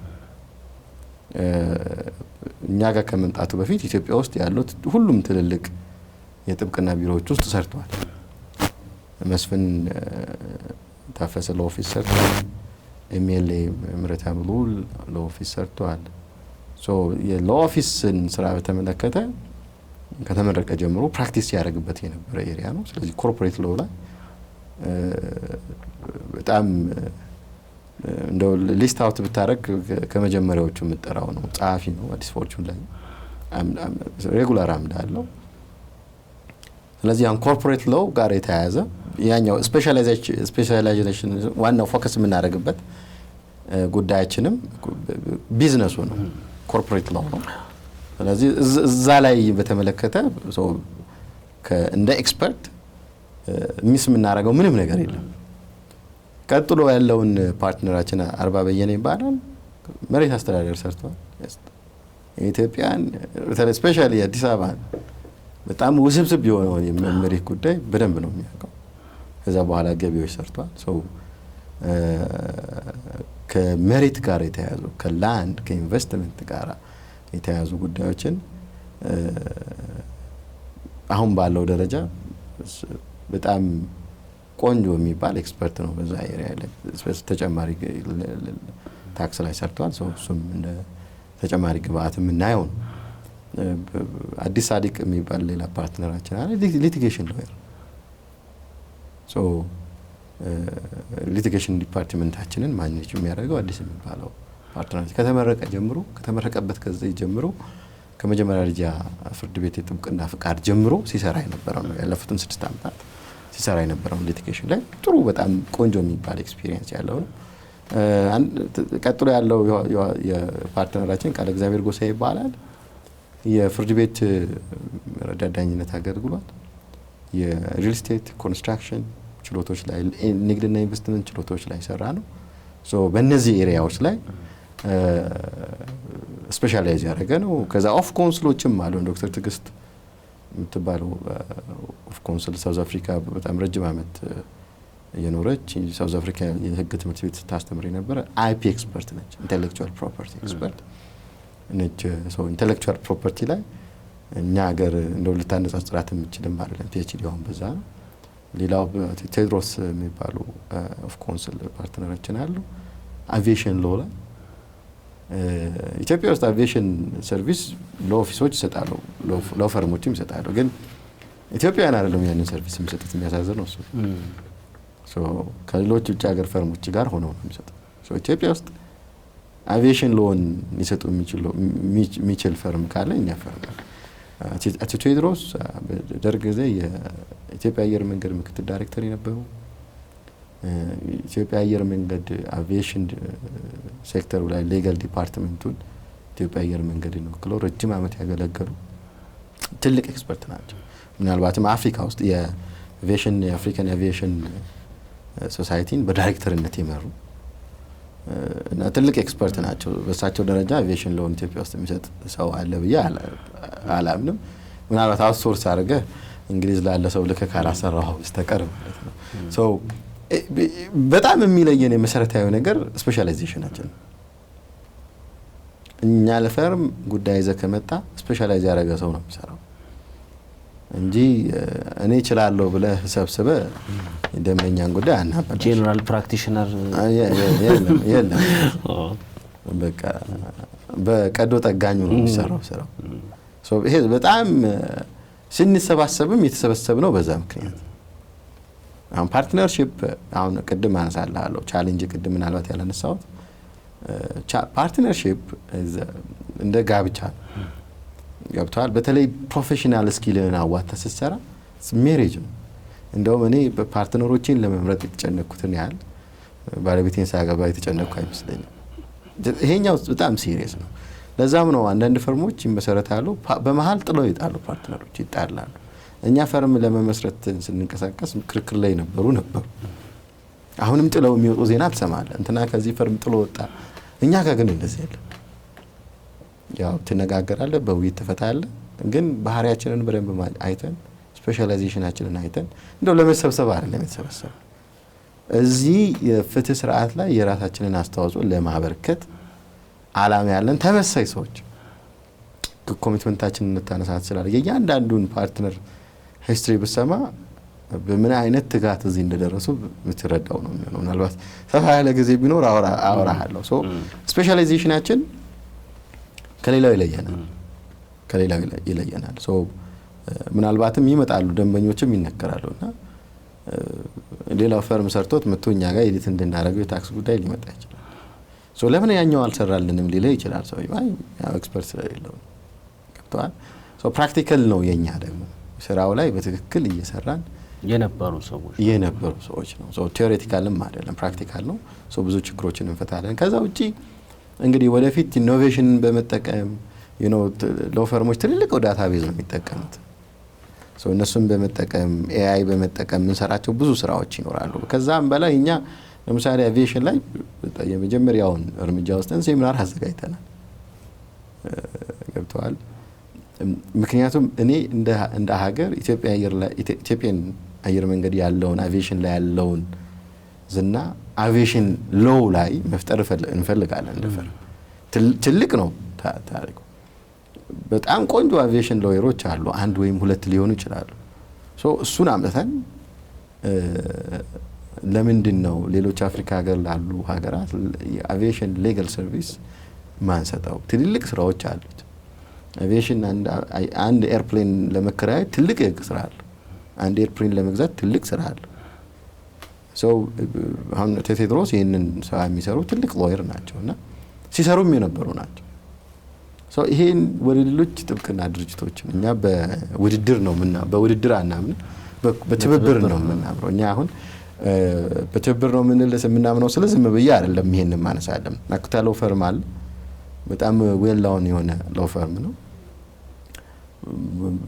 በብዛት ኮርፖሬት ሎው ላይ የሚሰራ፣ ማይኒንግ ላይ የሚሰራ፣ በርካታ ሴክተሮች ላይ ይሰራሉ እና የኤዥያ በጣም አብዛኞቹ የኤዥያ ሰዎች ቢዝነስ ካምፓኒዎች የዚህ ፈርም ደንበኞች ናቸው። ከነሱ ጋር በኮኦፕሬሽን እንሰራለን። እኛ ስፔሻላይዝድ ባደረግንበት ጉዳይ ከነሱ ጋር እንሰራለን። አሁን በውድድር ብታምን እሱን አታረግም። ገብቶሃል? እኔ እንደ ፈርም እውቀት ከሌሎች ባልደረቦች ሼር በማድረግ አንተም አድርገህ ያኛውንም በማሳደግ ነው ምናምን እንደ ፈርም ማለት ነው። ስለዚህ ሌሎች ጋር የሌሉ ስኪሎች እኛ ጋር ስፔሻል ስኪሎች ካሉ እንሰጣለን፣ ከነሱም እንቀበላለን። ስለዚህ ሎካል ፓርትነርሺፕም አለን። ይሄ የተለመደ አይደለም እኛ ሀገር እንደው ቃሉ ይደብራል እንጂ ጠበቃ እንደ ሱቅ በደረቴ ነው እንደዚህ አድርገህ እንደው የሚጽፈውንም ለምን እንደዛ ይሆናል? ምክንያቱም እውቀት እኔ አሁን የማውቀውን ነገር ከቀጠርኳቸው ሰራተኞች ካላስተላለፍኩ፣ ለሌሎች ለሚፈልጉ ለፈርሙ ሰዎች ግባለሞች ካላስተላለፍኩት በቃ ከኔ ጋር እኮ የሚቀር ገብቷል። አሁን ቴዎድሮስ ቅድም ያነሳው ለአቪዬሽን ሎየር ዋናው ሀሳባቸው ከኛ ጋር አብረው ለመስራት ሲያስቡ ስኪላቸው ማስተላለፍ ሰው ተሰባሪ። ስለዚህ በትብብር ማመን አለበት። በዛ ምክንያት ሼር የምታደርገው ገንዘብ ሊኖር ይችላል፣ ልታጣ ይችላል። ግን የወደፊቱን ማሰብ እና በኢንዱስትሪው ላይ ልፈጥር የሚችለው በሌጋል ኢንዱስትሪው ላይ ልፈጥር የሚችለውን አዎንታዊ አስተዋጽኦ ማሰብ ያስፈልጋል። እኛ አንዳንድ ኤሪያዎች ላይ ውስን ባለሙያ ያላቸው አሉ። ለምሳሌ ማይኒንግ ብታወራ ውስን ሰው ነው የምጠራ። ለምሳሌ አቶ ወንድ ማገኘውን እንጠራ እችላለሁ። ማይኒንግ ኤክስፐርት ናቸው። ማዕድን ሚኒስቴር ረጅም ዓመት ሰርተዋል። እሳቸው ጋር ሄጄ አስተምሩኝ ብዬ የእሳቸውን እውቀት በመጋራት ነው ፈርም የሚያምነው። እንደዛ ነው ኮኦፕሬሽን ስንል እሱና ይህንን እንደዚህ እናደርጋለን። አቪዬሽን ላይ ሌሎች አሁን ማርቲን ሎን ብታይ ኤሪያ የለው አይደለ? ባህር በር ስለሌለን ጉዳይ የለንም ማለት አይደለም። ገብተዋል። ግን ኤክስፐርት አለኝ ሀገር ፕሮፌሰር ፀሐይ ወዳ ማንሳት ይችላል። ማሪን የባህር ህግ ላይ ኤክስፐርት ናቸው። ለምንድን ነው ሼር ማናረገው? በቃ ኦልሬዲ ኢምፖርት የምናደርግ እስከሆነ ድረስ ኬዞች አሉ። ለምሳሌ በአንድ አጋጣሚ የኢትዮጵያ መርከበኞች ማህበር እኛ ጋር መጥቶ ነበር። ያነሱልኝ ነገር በጣም የሚያስደነግጥ ነው። በጣም ብዙ የሰራተኛ የራይት ጥያቄዎች አሉ። ግን ሪፕሬዘንት አድርጎ የሚከራከር የለም። ከመደበኛው የአሰሪና ሰራተኛ ህግ ይለያል። በጣም አሁን ባህር ዳር ዩኒቨርሲቲ ብዙ ሰዎችን እያስመረቀ ነው። እነዛ ሰዎች ወጥተው እየተቀጠሩ ነው። እኛ ሀገርም ባይሆን ሌሎች ሀገሮች እየተቀጠሩ ነው። እነዚህን ሰራተኞች መብት በተመለከተ ለምንድን ነው ሎው ፈርም ይህን ሰርቪስ የማይሰጠው? ብዙ ያልተለኩ ግን ብዙ ገንዘብ ሊያስገኙ የሚችሉ ኤሪያዎች አሉ። እነዚህን በመንካት ቀዳሚ መሆን ሌላኛው ፕሪንሲፕላችን ነው። ስለዚህ ብዙ የሚለየን ነገር አለ። እንደው እኛ ስለ ራሳችን ይህን ያህል ካልኩ ደንበኞቻችን ቢናገሩ ጥሩ ነው። ማስታወቂያም ሊሆን ይችላል። ማስታወቂያ እንዳሰሩ ተብላችኋል። እንግዲህ ይሄ ሾው የስታርታፕ ሾው ነው። ስለ ንግድ ጀማሪዎች፣ የፈጠራ ንግድ ጀማሪዎች ብዙ የምናወራበት ነውና የእናንተ ዘርፍ ደግሞ በጣም አስፈላጊ ነው ብለን እናስባለን። ስለዚህ እዛ አካባቢ ያለ ነገር እስቲ ትንሽ ነካ እናርግ። አብዛኞቹ ስታርታፕ ቢዝነሶች ከሌጋል ኮምፕላያንስ ከህግ ማክበር ጋር የተገናኙ ቻሌንጆች አሉባቸው። አብዛኛው ባለማወቅ ብዬ ነው የምወስደው። እስቲ ዋና ከናንተ ኤክስፒሪየንስ ከናንተ ልምድ እነዚህ አዳዲስ ቢዝነስ የሚጀምሩ አዳዲስ ንግድ የሚጀምሩ ሰዎች ዋና የሚሳሳቷቸው ነገሮች ብለህ የምታስባቸው አንድ ሁለት ነገሮች እስቲ ስቶሪዎችም ካሉ መቼም ታሪክ እናንተ ጋር በጣም ብዙ ታሪክ እንደሚኖር ነው ማስበው። እንግዲህ መጀመሪያ ይሄ ስታርታፕ ስንል አክቹዋሊ ስፔሲፊክ አማርኛውን ምናልባት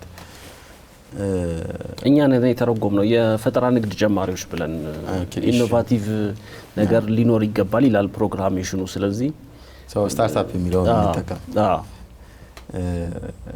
እንግዲህ እንደ ስታርታፕን ብቻ ስለሆነ ሳይሆን ንግድ ጀማሪ ብለን ብናየው ጥሩ። የመጀመሪያው ነገር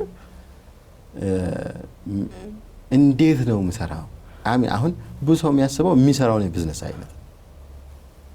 ለምሳሌ ሱቅ ከፍቼ ልሽጥ ሊል ይችላል አይደለ? የሆነ አፕሊኬሽን ሰርቼ ዌብሳይት ላይ ፕሌይ ስቶር ላይ አስገብቼ ሊሆን ይችላል። የንግድ ሀሳብ ብዙ ሰው የሚጨነቀው እዛ ላይ ነው።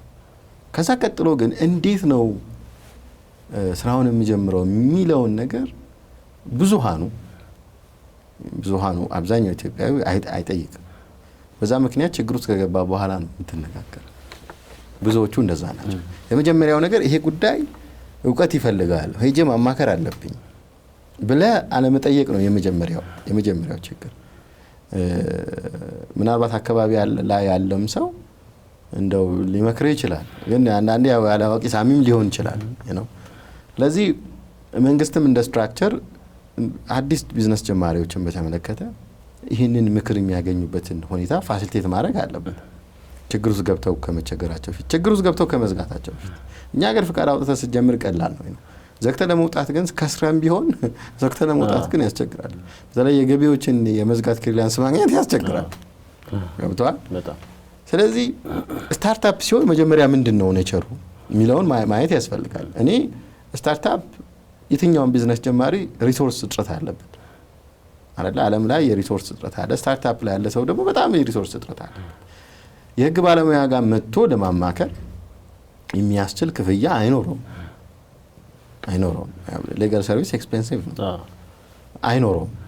ስለማይኖረው አይመጣም። ባለመምጣቱና ምክር ባለመጠየቁ ምክንያት ደግሞ አንዳንድ ችግሮች ይገጥሙታል። እኛ አሁን ቅድም አንስቼልሃለሁ የነፃ ሌጋል ሰርቪስ በአመት አንድ ጠበቃ 3 መስጠት አለበት ብዬ አንስቼልሃለሁ። ብዙ ጊዜ ግን አሁን ፍትህ ሚኒስቴር የሚልካቸው ሰዎች ክርክር ያላቸውን ሰዎች ነው። ግን ስታርታፖችን ሊልክ ይችላል አማክሯቸው ብሎ በዛ መንገድም ስታርታፑም ሄዶ አይጠይቅም። ፍትህ ሚኒስቴርም በዚህ መንገድ አስቦት አያውቅም። ሄዳ መሆንን አስመስክረ ነው ለክርክር የሚመደብ ብለው ለምንድን ነው ለስታርታፕ ማይመድ ልታማክረው ትችላለህ። ጥያቄው የሚመጣው ይሄ ሬጉላቶሪ ተቋሞቹም የመንግስት ይህንን ኮንሲደር አድርገውት አያውቁም። ችግሩ የሚመጣው በዛ ነው። ንግድ ቢሮም ስትሄድ እኮ አስቀምጠህ እንደው የ30 ደቂቃ ሌክቸር ብታረገው እዛ አንድ ባለሙያ ቢቀመጥና ሌክቸር ቢያረገው አለቀ። ባለ ፕላትፎርም ማለት ነው። እንደውም ቅድም አስተልኛል አይደል? ንግድ ቢሮ ስራው ምንድነው ብለህ እንደዚህ የሚታይ ስራ ልትሰራ ትችላለህ። በጣም ጠቃሚ ነው የሚሆነው ይሄ ቢሆን።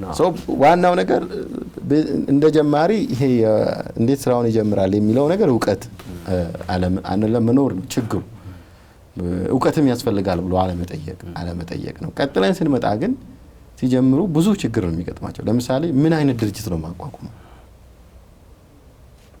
በግለሰብ ሶል ነው ግለሰብ ወይስ ድርጅት ነው? ምን አይነት ድርጅት? ግለሰብ ሲሆን ምንድነው ውጤቱ? ምንድነው ጉዳቱ? ድርጅት ሲሆን አንዱ ድርጅት ከአንዱ በምን ይለያል? ድርጅት ተነስተሽር ካምፓኒ ላቋቁም ብትል ኮምፕላያንስ ወጪው ከባድ ነው በጣም አይደለ? ዳይሬክተሮች ቦርድ ምናምን ልታቋቁም ነው። ኮምፕላያንስ ወጪው ከፍ ይላል። ፒኤልሲ ብታቋቁም የራሱ ባህሪ ያለው፣ ሽርክና ሲሆን የራሱ ባህሪ ያለው፣ ንግዱን ከመስራት የድርጅቱ አስተዳደር፣ የንግድ ስራ ሁኔታ፣ የታክስ አከፋፈሉ የራሱ ችግር አለ። ጥቃቅን ብትደራጅ ምንድነው የምታገኘው ፕሪቪሌጅ? የራሱ የታክስ ፕሪቪሌጅ አለ። ሂሳብ መዝገብ አያይዙ ላይ፣ ታክስ አከፋፈሉ ላይ። ህብረት ስራ ማህበር ቢሆን ምንድነው የራሱ አለ።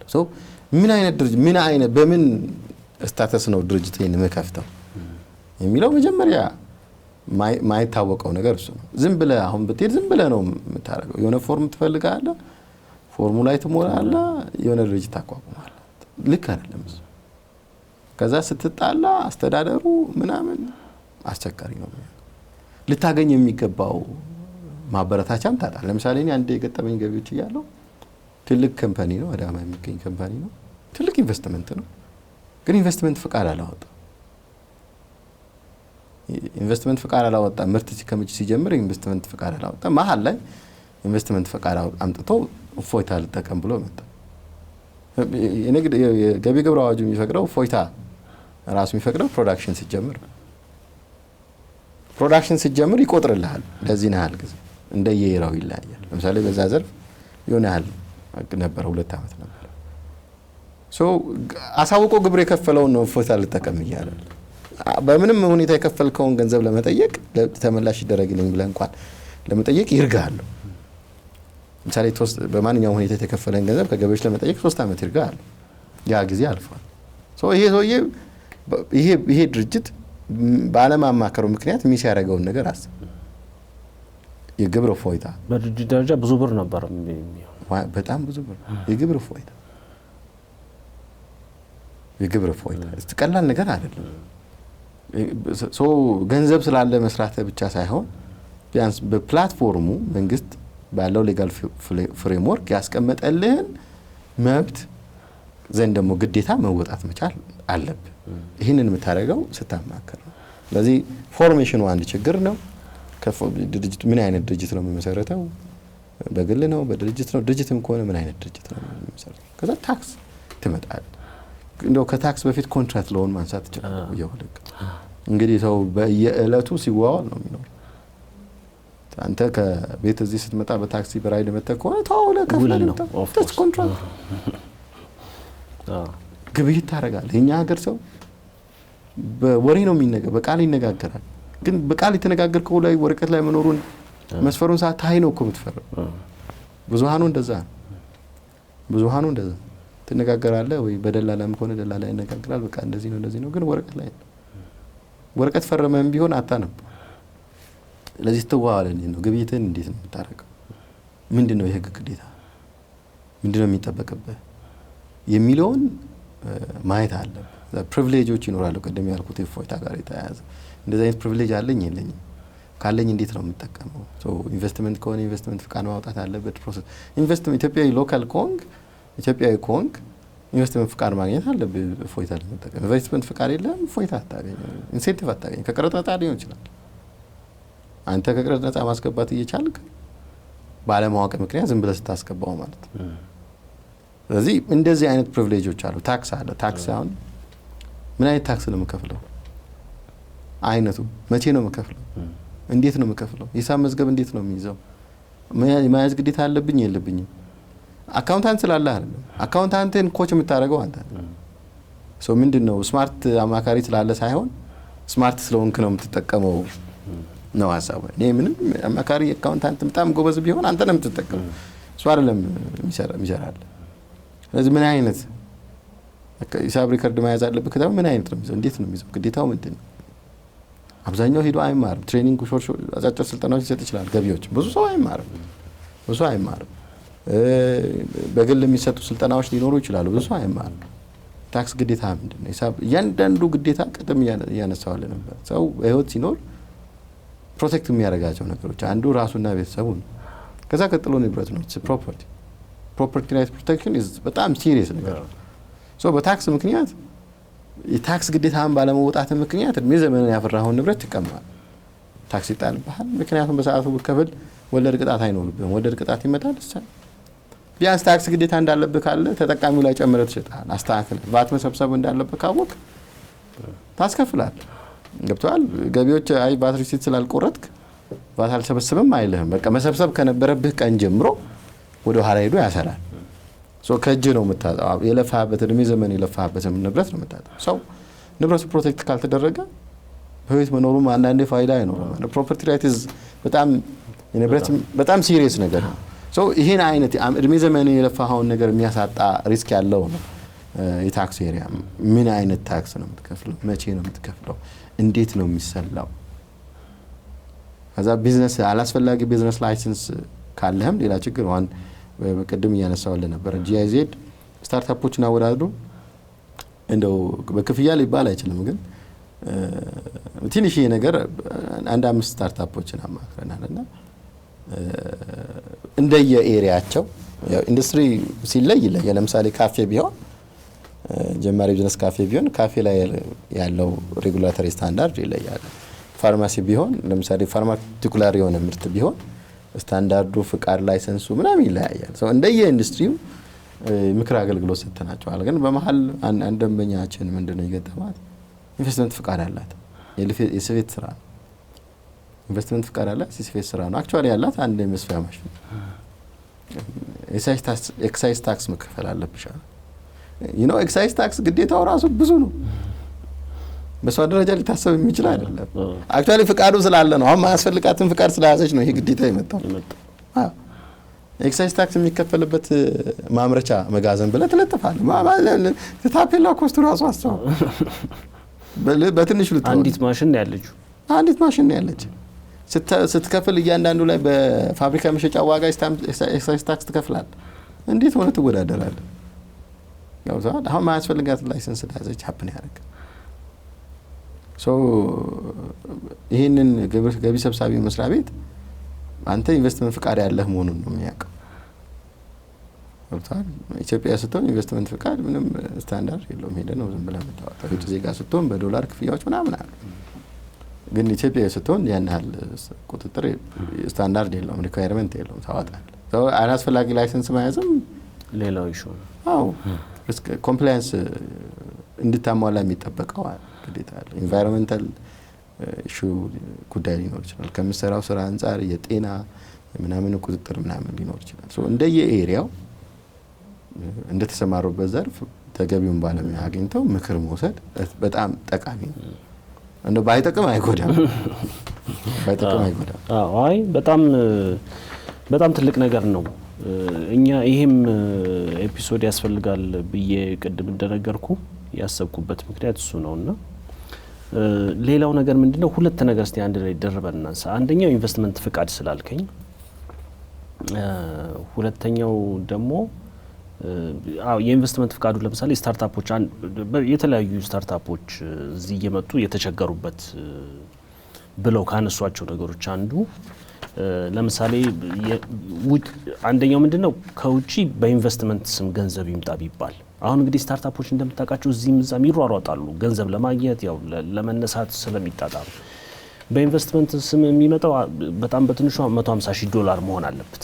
የውጭ ዜጋ ኢንቨስት የሚያደርገው ኢትዮጵያ ውስጥ እንደየሴክተሩ ነው። አንድ እሱ አካባቢ ያለው ኢሹን እስቲ እናንሳ። ሁለተኛው ደግሞ ኢኩዊቲ ሸጠው እንትን ገንዘብ ማግኘት የሚፈልጉ በጣም አሪፍ አይዲያ ያላቸው ኦልሬዲ የጀመሩ ሰዎች አሉና ምናልባት ገንዘብ የምናገኘው በዚህ መንገድ ነው። የተወሰነ የባለቤትነት ድርሻ ሸጠን ለሆነ ሰው ከሀገር ውጭ ላለ ሰው ገንዘብ ማግኘት የሚፈልጉ አሉና እዛ አካባቢ ያለው ሕግ እስካሁን ድረስ በጣም ብዙ ታይት አድርጎናል ምናምን የሚል ኮምፕሌን አለና እስቲ ስለሱ ብሪፍሊ ነክተነው እንለፍ።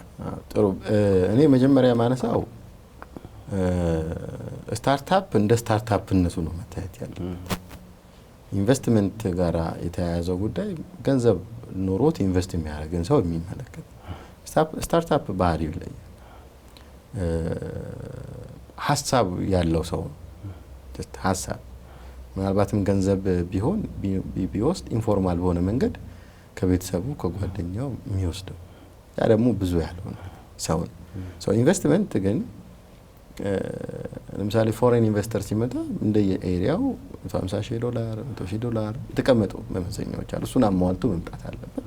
እሱን አሟልቶ ሲመጣ ገንዘቡ ከውጭ ወደ ሀገር ውስጥ ይገባል። ስነ ስርዓት አለው። ስነ ስርዓቱን ጠብቆ ኢንቨስትመንት ፍቃድ አውጥቶ ይሰራል። እሱን ሲሰራ ኢንሴንቲቭዎች አሉት፣ ማበረታቻዎች አሉት። የጉምሩክ ቀረጥ ነጻ መብቶች እንደየኤሪያው፣ የግብር እፎይታ አለው፣ ሼድ የማግኘት የማምረቻ ቦታ የማግኘት አለው። ይሄኛውን ከዛ ጋር ከቀላቀል ነው ትንሽ ያስቸግራል። ነገር ግን እኔ ስታርታፕ በራሱ ነው መታየት ያለበት። ራሱን ችሎ ሬጉላቶሪ ፍሬምወርክ ይፈልጋል። ስታርታፕ ቢዝነስ ድራፍት ፕሮክላሜሽኑ አለ። በዛ ነው ማኔጅ መደረግ ያለበት። በዚህኛው ብትለው አትስሩ እንደማለት ነው። እሱ ሲታይ እኛ ገንዘብ ያለውን ሰው የምናበረታታው ከሆነ ገንዘብ ያለው ሰው እኛ ሀገር ትንሽ ነው፣ ከውጭ የሚመጣውን ቢሆን ትንሽ ነው። ስታርታፕ ግን ብዙ አለን። ትሬኒንግ እየሰጠ አሁን በፕራይም ሚኒስተር ኦፊስ የሚሰጠውን የኮዲንግ ስልጠና ማየት ትችላለህ። እነሱ በሙሉ በሚሊዮን የሚቆጠር ስታርታፕ ቢዝነሶችን የሚፈጥር ነው። ሶ ይሄንን ቢዝነስ ለኢንቨስተሩ ኢንሴንቲቭ እየሰጠ ይሄንን ኢንከሬጅ አለማድረግ ኢንሴንቲቭ አለመስጠት ልክ አይደለም። የመጀመሪያው ነገር እሱ ነው። ይሄኛው ኢንሴንቲቭ ያስፈልገዋል። ኢንሴንቲቫይዝ መደረግ አለ፣ መበረታታት አለበት። መበረታታት ፕሮቴክሽን ከመስጠት ነው የሚጀምረው። አክኖሎጂ ከማድረግ ማለት ስታርታፕ ቢዝነሶች አሉ እኔ አውቃቸዋለሁ ብሎ ከዛ ነው የሚጀምረው። እስካሁን የነበረን ፕላትፎርም ጥቃቅንና አነስተኛ ነው። ሶ ጥቃቅንና አነስተኛ ስታርታፕ ላይ ይሄ ኢኖቬቲቭ የሆነውን ነገር የሚያካትት አይደለም በባህር። አሁን ኢኖቬቲቭ ነገሩ በዲጂታል የሚሰራ ነው በአብዛኛው። ሶ ከጥቃቅንና አነስተኛ ፕላትፎርም የስታርታፕ ቢዝነስ ድራፍት ፕሮክላሜሽን መዘጋጀቱ በራሱ ጥሩ ነገር ነው።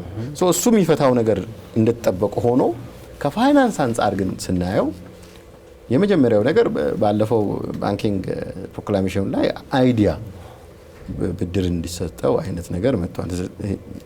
እንደ ህግ ማሻሻያ ጥሩ ማሻሻያ ነው። ግን እዛም ላይ ቢሆን ሀሳብ፣ እውቀት፣ ኖሌጅ እንዴት ይገመታል? ዋጋው ስንት ነው? ሶ ይሄም አብሮ ስራ የሚፈልግ ነው። ሶ ሃይ ሪስክ ነው ለባንኮቹ ያለ ኮላተራል ማበደር በጣም ከፍተኛ ሪስክ ያለው ነው። ሶ የሆነ ፈንዲንግ ይፈልጋል። ሶ ይሄኛው የድራፍት ፕሮክላሜሽን እንደዚህ አይነት ነገሮችን ማኔጅ ለማድረግ የተቋቋመ ነው። ፈንዲንግ አለው፣ ዝርዝር ኢንሴንቲቮች አሉ። ቢያንስ 5 ዓመት ምናምን ፕሮቴክት ያደርጋቸዋል፣ ከዛ ኢንሴንቲቫይዝ ያደርጋቸዋል። ሶ እሱ ጸድቆ ወደ ስራ ማስገባት ተቀዳሚው የመንግስት ስራ መሆን አለበት። ምክንያቱም ብዙ ስታርታፖች አሉ። ስታርታፖች አይዲያቸው ጥሩ ከሆነ ኢሚዲየት ነው ገንዘባቸው። ለምሳሌ ራይድን ማንሳት እንችላለን። በጣም ፈጣን ነው። ለምሳሌ ቴሌብርን አንድ ስታርታፕ የሆነ ሰው ጀምሮት ቢሆን ነው የሚገኝበት ገንዘብ ቀላል ስላልሆነ መንግስት ራሱን ችሎ ፕሮቴክት አድርጎት ኢንሴንቲቫይዝ ማድረግ አለበት። ከኢንቨስትመንት አዋጁ ላይ ያልተናነሰ ጥበቃና ማበረታቻ ይገባዋል። ዘርፉ የሚጠቅመውም እሱ ነው። በሚሊዮን የሚቆጠረ ስታርታፕ ቢዝነሶችን መፍጠር እየቻል እሱም ፕሮቴክት ሳታደርግ ኢንሴንቲቫይዝ ሳታደርግ ማለፍ ልክ አይሆንም። ስለዚህ አዋጁ ወጥቶ ወደ ስራ መግባቱ በጣም ጠቃሚ ነው የሚሆነው። ከዛ ባለፈ ግን ፈንዲንግ ላይ ብዙ የሚነሱ ነገሮች አሉ። ለምሳሌ ከቤተሰብ ተበድረ ልጀምር ትችላለህ። ከዛ ቀጥሎ ምንድን ነው የሚሆነው? ከኢኩዊቲ ሽጠህ ልጀምር ትችላለህ። ሰው በኢንቨስትመንት ስታንዳርዱ ካየው ብዙ ነው።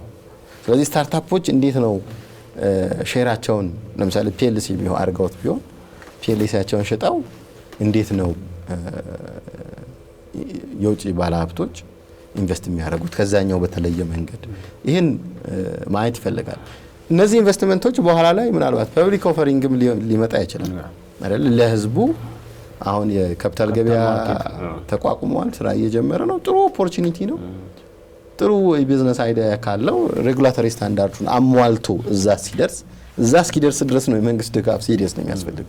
እዛ ከደረሰ በኋላ ህዝቡም ሊስትድ ከተደረገ እና ለገበያ ከወጣ ህዝቡም ይገዛል። አዋጭ ዋናው ትርፍ አይደለም፣ ሌላ የሚታይ ነገር የለም። እስከዛ ድረስ ግን እንዴት ነው መንግስት የሚያዘጋጃቸው? ምን አይነት ፈንዲንግ ነው ሊኖር የሚገባው? ምን አይነት ማበረታቻ ነው ሊኖር የሚገባው? እዛ ላይ ከደረሱ ብዙ ችግር አይኖረውም። እንደ አንድ ዘርፍ ማኑፋክቸሪንግ እንደምትለው ዘርፍ ዋጋ ያላነሰ ዋጋ ተሰጥቶት ሊሰራበት የሚገባ ነው። ኢቭን ፔመንት እንዴት ነው የሚቀበሉት? አሁን ኢንተርናሽናል ቪዛ የለን አይደለ? ዓለም አቀፍ ፔመንቶች ይቀበላሉ። እንዴት ነው የሚቀበሉት? እንዴት ነው ይሄንን ማመቻችላቸው? ይሄ ሁሉ መልስ ይፈልጋል፣ የሚፈልግ ነገር ነው። ይሄንን ካላመቻቸህ እና አንተ በምትፈልገው ሞዳሊቲ እንዲፈሱ ካላረክ በኋላ ላይ ታክሱን መሰብሰባችን ከኤሌክትሮኒክስ ትራንዛክሽን አዋጁ ላይ የተቀመጡ ኢኖቬሽን ሚኒስቴር የሚሰራቸው ስራዎች አሉ። ለምሳሌ የሚታወቅ እኛውን ዶሜንም ዝም ብሎ ነው ሰዎች የሚገዙት ከውጭ አሜሪካ ነው ወሪውታ ሰው የሚታወቅ ኢቲ ዶሜን ኔም መጠቀም እንዳለበት፣ ዶሜን ኔም ሬጂስተር መደረግ እንዳለበት፣ ወይ አድሬሱ መታወቅ እንዳለበት እዛ ላይ የተቀመጣለ ኤሌክትሮኒክስ ትራንዛክሽን አዋጁ ላይ። እሱንም ተግባራዊ ማድረግ ያስፈልጋል። እነሱን ስታግዝ በኋላ አንተ መቆጣጠር ስትፈልግ ለመቆጣጠር ይመቻል፣ እንዲመች ታክስ ለመሰብሰብ እንዲመች። አሁን ኤሪያው አዲስ በመሆኑ ምክንያት ታክስ ልደረግ ብለህ ብትሄድም ሊያስተናግዱ ይችላል። እንኳን አሁን አንድ እንደ ራይድ የሚሰራ አሁን አዲስ ቪቲ ፕሮክላሜሽን ሶልቭ አድርጎታል። እንደ ራይድ የሚሰራ የአዋጅ ከመውጣቱ በፊት አንድ ጭነት አገልግሎት የሚሰጥ የጭነት አገልግሎት የሚያሳልጥ አገልግሎት ሰጪዎቹ ባለመኪኖቹ ናቸው። የሚያሳልጥ ቪቲ ልመዝገብ ብሎ መጣና ገቢዎች ነው ብሎ መለሰው። ገብቷል። ሌጋል ፍሬምወርክን አስቀድመ ነው ማሰባል። አሁን ህግ ወጥቷል። አሁን ይችላሉ። ሌጋል ፍሬምወርክን አስቀድመ ነው ማሰብ ያለ መቅደም አለብን። ህግ ሶሻል ኢንጂነሪንግ ነው አንዱ ሀሳብን ማህበረሰብ መለወጥ ቀድመ ማሰብ መቻል አለብህ። ስለዚህ አሁን ጅምሩ ጥሩ ነው። በጣም ብዙ አዳዲስ ትሬድ ንግዱን ነፃ ማድረግ ሊበራላይዝ ማድረግ በጣም ጥሩ ሀሳብ ነው። ብዙ እየተካሄደበት ነው። ሌጋል ፍሬምወርኮቹም አዳዲስ እየመጡ ነው። ብዙ ጊዜ ግን ያው ህጎቹ አዲስ በመሆናቸው ከሌላ ሀገር እንደው ኤክስፒሪየንስ እየተመረጠ የሚመጡ ስለሆነ ተግባራዊ ሲደረግ የራሱ ጊዜ ሊፈጅ ይችላል። ግን ድራፍት መደረጉ አሁን ስታርታፕ ቢዝነስ ፕሮክላሜሽኑ ኤሌክትሮኒክስ ትራንዛክሽን አዋጁ ጸድቆ ወደ ስራ መግባቱ ይሄ በራሱ ጥሩ ጅማሮ ነው። ግን መፍጠን አለበት መንግስት። ምክንያቱም ከጠፉ በኋላ ሰው ተበረታቶ ኢንከሬጅ የሚሆነ የተወሰነ ጊዜ ወደ ኋላ ከተመለሰ በኋላ ልትጎትተው ለማዳን ከባድ ላይቻል ይችላል። ስለዚህ ስታርታፖች ላይ ያለውን ችግር እንደው ፕሮቴክት ማድረግ እንደው ቢቀር እንቅፋት አለመሆን አንድ ነገር ነው። ኢንሴንቲቫይዝ መደረግ አለበት፣ መበረታታት አለበት፣ ፕሮቴክት መደረግ አለበት፣ ፈንዲንግ ሜካኒዝሙ ማኔጅ መደረግ አለበት። በቃ ልታሳድጋቸው ይገባል፣ በአግባቡ ሊኮተኮቱ ይገባል ብዬ ነው ማምነው። በብዙ ነገር የሚያግዝ ነው ይሄ የታክስ ይሄ መንግስት የሚያሳስበው የታክስ መደበቅ፣ የእንትን ማሳነስ፣ የገቢ ማሳነስ ምናምን ይሄ መንግስት የሚያሳስበው ከታክስ ኮሌክሽን ጋር በተገናኘ ሊፈታ ተፈጥሯቸው ራሱ እነሱን ነገሮች ሊፈቱ የሚችሉ ስታርታፖች በጣም ብዙ አሉ። እኔ የኔን ሰርቪሶችና የኔን ፕሮዳክቶች ኦንላይን ዲጂታሊ ከሆነ እንትን የምንለው በምንም ታምር የኔ ገቢን ማሳነስ ወይ እንትን ታክሲን መደበቅ የማልችልበት ጊዜ ይመጣል። ምክንያቱም ሁሉ ነገር ፊት ለፊት የሚታይ ስለሆነ ኢኮሜርስ ፕላትፎርሞች ለምሳሌ እስካሁን ድረስ ግልጽ ያለ እንትን ማግኘት አልቻሉም። ግን በጣም ብዙ ነገር ይፈታል ኢኮሜርስ። ከመርካቶ ይልቅ ኢኮሜርስ ላይ ዲፔንድ ብናደርግ ምን ያህል ተሸጠ ምን ያህል አልተሸጠም ዳታው በጣም ይጠቅማል። ግልጽ ነው።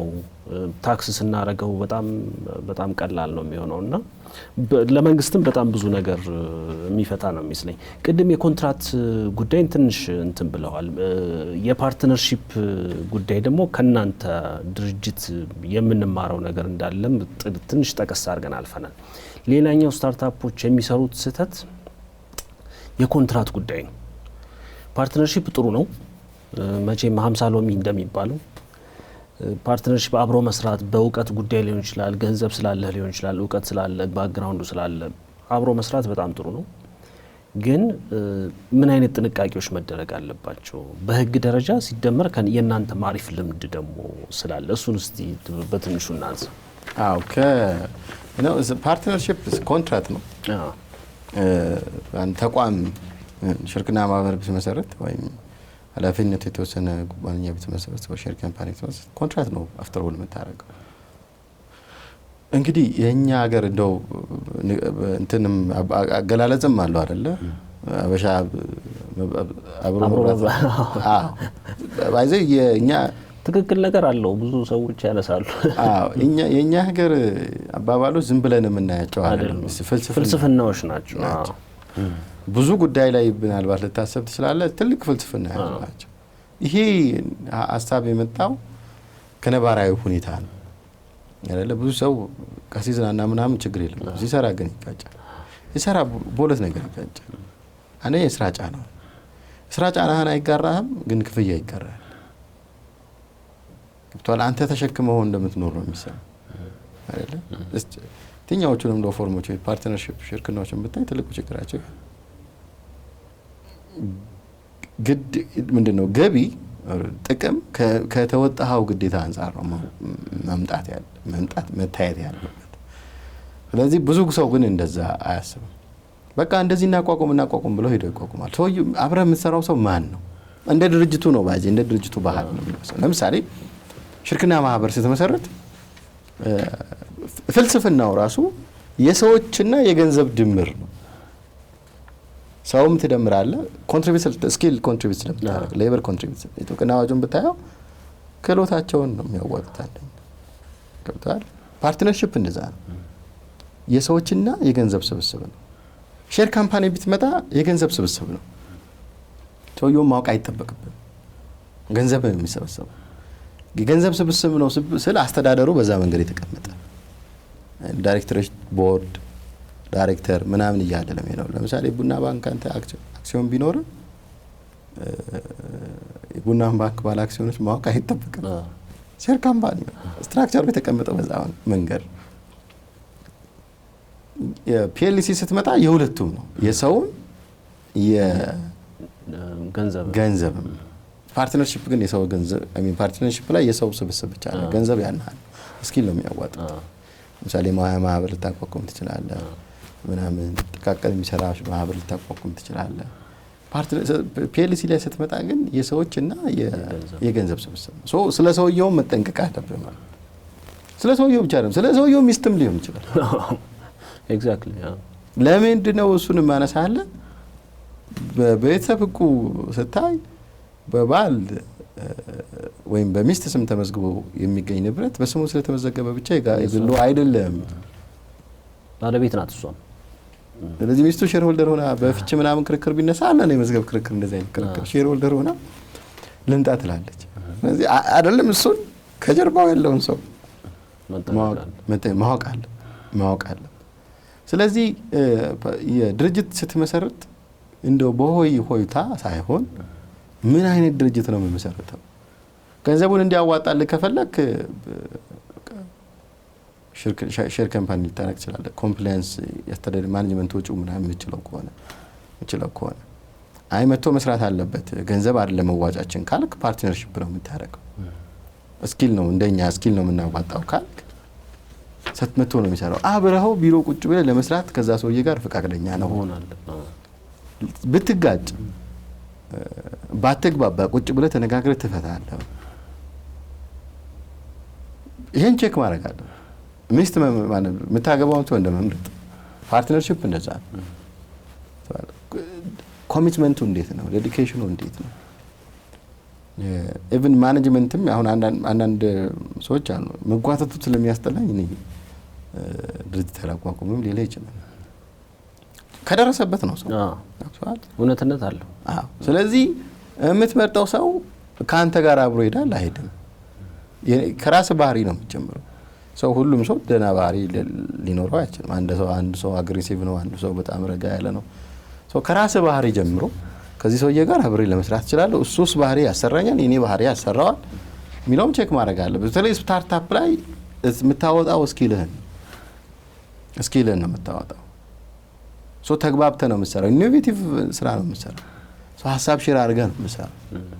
ስለዚህ ዝም ብለህ ተነስተህ ስላየኸው አንድ የሆነ ሴሚናር ላይ ስለተገናኘህ ወይ የሆነ ሞቲቬሽናል ትሬኒንግ ላይ ስለተገናኘህ ብቻ አይደለም የምትሰራው። ሜንታሊ ተስማምተህ ነው የምትሰራው። ሶ እሱ በደንብ መታወቅ አለው። ባህላችንም መርታረም ያለበት አለ። አሁን ነጮቹ እናንተ ግልጽ አይደላችሁም ይላሉ። እውነታቸው ነው። ግልጽ ፊት ለፊት አንነጋገር በቃ ቁጭ እንደዚህ አረም ምን ማድረግ አለብን። እሱን ባህል ማምጣት ያስፈልጋል። ከዛ ውጭ ግን ፎርሜሽኑ ላይ ምን አይነት ካምፓኒ ነው የምመሰረተው ከማጋ ነው የምመሰረተው የሚለው መታወቅ አለበት። ካለበለዚያ ማትስማማ ከሆነ ኢንዲቪጁዋሊ ብትቀጥል ይመረጣል። ከዛ ምናልባት ኢኩዊቲ ሼር የሚገዛ ሰው አግኝተህ ከሆነ ሼር ካምፓኒ ፒኤልሲ ከፍተህ ሬጉላቶሪ ሪኳየርመንቱም ትንሽ ነው ከፍተህ ኢኩዊቲ ሼር ትሰጠዋለህ። ስትሰጠው ሜንቶር እንዲያደርግ ከፈለክ ሜጀር ሼሩን ልትሰጠው ትችላለህ። ከኮች የሚያደርግ እሱ ነው። አሁን ቲቪ ፕሮግራሞች ነበሩ አይደል? እና አዲስ ኢንቨስተር ሆነው የሚቀርቡበት ምናምን አይተህ ከሆነ እኔ ሜንቶር አደርጋለሁ ምናምን ይላሉ አይደል? ቀላል ነገር አይደለም። እኔ አንድ ሰው ብዙ ሰው የሚሳሳተውን አንድ ነገር ላንሳለሁ። መርካቶ የሚነግር ሰውዬ ብዙ ሰው አልተማረም፣ እውቀት የሌለውም፣ ማንበብ መጻፍ አይችልም ይላል። ግን እንደዛ አይደለም። ምረድ ተምሯል። ምንድን የተማረው? ንግድ። ከመቼ ጀምሮ? ከተወለደበት ቀን ጀምሮ አይደል? ሰው ይማራል አይደል? እየኖረ ይማራል አይደል? ወይ እየተማረ ይኖራል። ማን እንደሆነ ግጥም አለ። ማን ነው? የጸጋዬ ገብረወልድ በአሳርቧ ብሎ ምናምን ለሰናላቸው እነሱ ባይዘ ዝም ብለው አይደለም። ምን አድርገው እንዴት ሲያደርጉ እንደሚያዋጣቸውና እንደሚያተርፉ ያውቃል። እኔ ከንግድ ማህበረሰብ ነጋዴ ከሆኑ ሰዎች ጋር ስገናኝ ብዙ ጊዜ በማዳመጥ ነው ማሳለፍ። ገብቷል። የሚጎላቸውን ነገር ነው የምሰጣቸው እንጂ እኔ አላስተምራቸውም። እነሱ ከኔ የተሻለ ያውቃል። ንግዱን እድሜ ዘመናቸውን ተምረውታል። ለዛም ነው መንግስት የተለያየ ሜጀር ቁጥጥር ሜካኒዝም ሲዘረጋ ሌላ መውጫ መንገድ ይፈልጋል። በጣም ይፈጥራሉ እነሱ። ምክንያቱም ቢዝነሱን ተምረውታል። 20-30 ዓመት አንድ ነጋዴ ሀብት እስኪያፈራ 40-50 ዓመት ይሆናል። ይህ ሰውዬ ምናልባትም ከ7 ዓመቱ ጀምሮ የተማረው 40 ዓመት የተማረውን ሰውዬ አልተማርክም ልትሏቸው። ስለዚህ ሜንቶር መደረግ በጣም ትልቅ ቫልዩ ነው። አዎ እሱን ከፈለክ ሜጀር ሼሩን ልትሰጥ ትችላለህ። በቃ ሜንቶር ያርገኝ ካልክ ይሄ ነው እንዴት እንደመስራት እንዳለብህ። ቢዝነስ ገንዘብ ኖሮ ኢንቨስት ማድረግ አይደለም። ገንዘብ ሳይኖር ገንዘብ የሚያስገኝ ስራ ማምጣት ነው። ገንዘብ ስላለህማ ሀብታም ቢኮን ኖሮ ባለሀብቶቻችን ሲያርፉ ልጆቻቸው አይከስሩም ነበር። አይደለም ልጆቻቸውም ስላላስተምሩ ነው እሱ አልፈን ያደርገው። ገብቷል። እነሱ ያላቸውን እውቀት ስላላካፈሉ ማለት ነው። ስለዚህ የሚፈልጉት ምን እንደሆነ መጀመሪያ ማወቅ አለባቸው። የመጀመሪያው ነገር እሱ ነው። ከዛ የምትፈልገውን ካወቅክ በኋላ የምትፈልገውን ነገር ለማድረግ ምንድነው ማየት ያለብኝ የሚለውን ማወቅ ያስፈልጋል። ከዛ ውጪ ኮንትራክት ነው የምታደርገው። ኮንትራክት ስታደርግ ኮንትራክት ህጉ ላይ የተቀመጡ ብዙ መመዘኛዎች አሉ። ቤዚክ መመዘኛዎቹን ብናነሳ 4 መመዘኛዎቹን ልናነሳ እንችላለን አይደለ? ችሎታ ካለው ሰው ጋር ነው ወይ የሚዋሃለው? ካፓሲቲ ሹል ሊነሳ ይችላል። እድሜው ስንት ነው? የአእምሮ ጤና ሁኔታ እንዴት ነው? ሰው ችሎታ እንዳለው ይገምታል። በልዩ ሁኔታ ችሎታ ላይኖረው ይችላል። ስለዚህ ከ18 ዓመት በታች ከሆነ ሰው ጋር ዲል የምታደርግ ከሆነ ሞግዚቱ መምጣት አለበት። ወላጆቹ ሞግዚቱ መኖር አለበት። ያ ፍቃድ ያለው ሞግዚትነት ፍቃድ ያለው ሰው መጥቶ ነው ካንተ ጋር ዲል ማድረግ ያለበት። ምን ትዋዋለው ሰው ማን ነው? ችሎታ አለው ሰውየው ራሱን ድርጅት ከሆነ ድርጅቱ ውክልና አለው የለውም? ምክንያቱም ችሎታ ከሌለው ሰው ጋር ልትዋዋል ይችላል። የተዋዋልከው ድርጅት ከሆነ ከተመሰረተ በኋላ ነው በፊት ነው ማጣራት አለ። ዝም ብሎ ረቂቅ ድርጅት አለኝ ብሎ ስለመጣ አይደለም። ከዛ ይሄንን ቼክ ካረከ በኋላ የምትዋዋልበት ዓላማ በግልጽ መቀመጥ አለበት። ኦብጀክት ኦፍ ኮንትራክት ምንለው በግልጽ መቀመጥ አለበት። ምንድነው የምትዋዋለው? ስታርታፕ ቢዝነስን እንዲሸጥ ነው? ልታከራይ ነው? አክሲዮን እንዲሸጥ ነው? ምንድነው? በስንት ብር ነው የምትሸጠው? የምታከራይ ከሆነ ለምን ያህል ጊዜ ነው ምናምን ይሄ በደንብ መገለጽ አለበት። በደንብ መቀመጥ አለ። ፍቃድ አንተ ስትዋዋል ፍቃድን ሰጥተሃል ወይ? ፍቃድ ሁኔታ ያኛው ሰው በፍቃዱ ነው ተገዶ ነው ግምት ውስጥ መግባት አለበት። ህጉ የሚጠይቀው ፎርም የምንለው ህጉ የሚጠይቀው የተለየ ፎርማሊቲ ሪኳየርመንት ካለ እንድትከተል የሚገባው ለምሳሌ ፒኤልሲ ማቋቋም ከፈለክ ከሄደ ሰነዶች ነው የምትዋዋለው። እስ ሌጋል ግዴታ የህግ ፎርም ስታንዳርድ ካለው ማለት ነው እሱ መታየት አለበት። ከማንቀሳቀስ ንብረት መኪና መገዛ ከሆነ ምናምን ሌጋል ሪኳየርመንት ካላቸው እሱን መጠበቅ ያስፈልጋል። የፎርማሊቲ ሪኳየርመንት ምክንያቱም እንዳልነበረ የሚያስቆጥረው ነው ሁሉ እንዳልነበረ የሚያስቆጥረው ነው። ስለዚህ እንደዚህ አይነት ነገሮችን ጥንቃቄ ማድረግ አለባቸው። ባለሙያ ማማከር አለባቸው። ምናልባት የኔ ሀሳብ ጀነራል ጠቅለል ያለ ሀሳብ ነው። ይሄን ተጠቅመ ስራ ልሰራበት አችልም እንደዚህ መክረህናንም ልባላችንም ዝርዝር ከፈለጉ ዝርዝር ምክር የሚሰጥበት ነው። እነዚህን ግን ዝም ብሎ አትሊስት ለጅማሩ ግን እነዚህ ጉዳይ ላይ ኮሽስ መሆን ያስፈልጋል። ዴፊኒትሊ የሚመጡ ልጆች ባይዚ ስማርት ልጆች አሉ። ያው ቢሮ እንደጀመረን አካባቢ አንድ አርቲስት ውል ድራፍት አድርጉልኝ ፕሮዳክሽን ውል እስቲ ግጥሙን ሰውየው አጋጣሚ የሚሰራው ግጥሙንም ጀስት ፕሮዳክሽኑንም ራሱ ነው የሚሰራውና አንዳንድ ሰው አለ እንደዚህ ስራ አለን ብሎ የመጣ አንድ አርቲስት አሳውሳለሁ። አንዳንድ ሰው በደንብ ጠንቅቆ ያውቃል። እኛ በዚህ እንደተጠበቀ አሁን በህይወቱ ሲኖር እኮ እንደማንኛውም ሰው ነው የሚኖር። በእምነት ገንዘብ ሰጥ ይችላል። በእምነት ማንኛውም ሰው የሚያደርገው ልታረግ ይችላል። እምነት ጥሩ ነው፣ ግን ጥንቃቄ ማድረግ ያስፈልጋል። ምክንያቱም ገንዘብ ጥቅም ነው የሚያጣላው ሰው። ያለም ላይ ያለውን ሁሉ ጦርነት ብታየው ታሪኩ አንድ ነው። ጥቅምና ስልጣን ስልጣን is a part of ጥቅም። እውነት ነው። ጥቅም ስለሚገኝ ዋናው ጥቅም ነው። የገንዘብ ጥቅም ነው ዋናው። ለዛ ነው ጥንቃቄ ማድረግ የሚያስፈልገው። አትሊስት ቤዚክ የሚባሉ ጥንቃቄዎችን ማድረግ፣ ህግ ቼክ ማድረግ፣ ለማንኛውም ሰዎች ማማከር፣ ባለሙያዎችን ማማከር፣ አብረን የምንሰራቸውን ሰዎች ማንነት በተቻለ መጠን ለማወቅ መሞከር፣ የምንሰራውን ነገር ተፈጥሮን በደንብ መረዳት ከዛ በኋላ የምንጋብዘው ሰው አብረን የምንሰራው ሰው ሪሊ ኮንትሪቢዩት ያደርጋሉ የቫልዩ ይጨምራሉ የሚለውን ነገር ዝም ብሎ እንደው በጓደኝነት በቤተሰብነት ምናምን የሚገቡ ነገሮች አንድ ትልቅ ኢሹ ስለሆነ እሱን አንድ የመጨመር ነገር ስራ ነው ስራ ሐሳቡን በቃ ስም ቃሉ ስራ ነው አይደለ ቤተሰብ ግንኙነት አማርኛው ራሱ ቤተሰብ ግንኙነት ስራህን ማየት ያለብህ እንደ ስራ ነው ከወንድም ጋር ልትሰራ ትችላለህ ከእህት ጋር ልትሰራ ከጓደኛ ጋር ልትሰራ ትችላለህ ስራ ቦታ ላይ ስትመጣ ግን እንደ ስራ ነው ማየት ያለብህ ገብቶሃል ለስራ የተገናኘውን ሰው እንደ ወንድም ትሪት ልታደርገው አትችልም ወንድም ቤተሰብን እኮ ካገኘው ገንዘብ ልሰጥ ይችላል ግን እሱን ትሰጣለህ ማለት ስራህን እንዲያበላሽ ትፈቅዳለህ ማለት አይደለም ስለዚህ ስራህን በአግባቡ ለማሰራት ማኔጅ ለማድረግ በሚያስችል መንገድ የምትመሰረተውን ስታርታፕ ማደራጀት አለ መጠንቀቅ አለበት ሌላ ከስታርታፖች ጋር ጠቃሚ የሚሆን የሚመስለኝ እንግዲህ የፈጠራ ነገር ሊታከልበት ስለሚችል የቴክኖሎጂ ነገር ሊታከልበት ስለሚችል እንደው ሁለቱ ባይታከልበትም እንደው ጥንቃቄ የሚፈልግ ነገር ስለሆነ የአእምሮ ንብረት ባለቤትነት ጉዳይ ነው ሌላኛው መጠንቀቅ ያለብን ነገር እዛ አካባቢ አገሪቷ ውስጥ ያለው የህግ ማዕቀፍ ምን ይመስላል ፕራክቲሳችን ምን ይመስላል ስታርታፖች ምን ነገር ኮንሲደር ማድረግ አለባቸው በነገራችን ላይ እኛ እንዳጋጠመንም ነገር አለ ራይዝ አዲስ ፖድካስት ብለን ኮምፕሊትሊ ምንም ሪፈርስ አናደርግ ኢንፋክት እንደውም የምነግርህ ነገር ምን ነው ታውቃለህ ቻት ጂፒቲ ነው የጠየቅነው የሞቲቬሽናል ቻናል መጀመሪያ መክፈት አስቤ ሙሉ ቢዝነስ ፕላን ስራልኝ ስሙንም ሰጀስት አድርገኝ አልኩት ሶ ራይዝ አዲስ ብሎ ሰጀስት አደረገ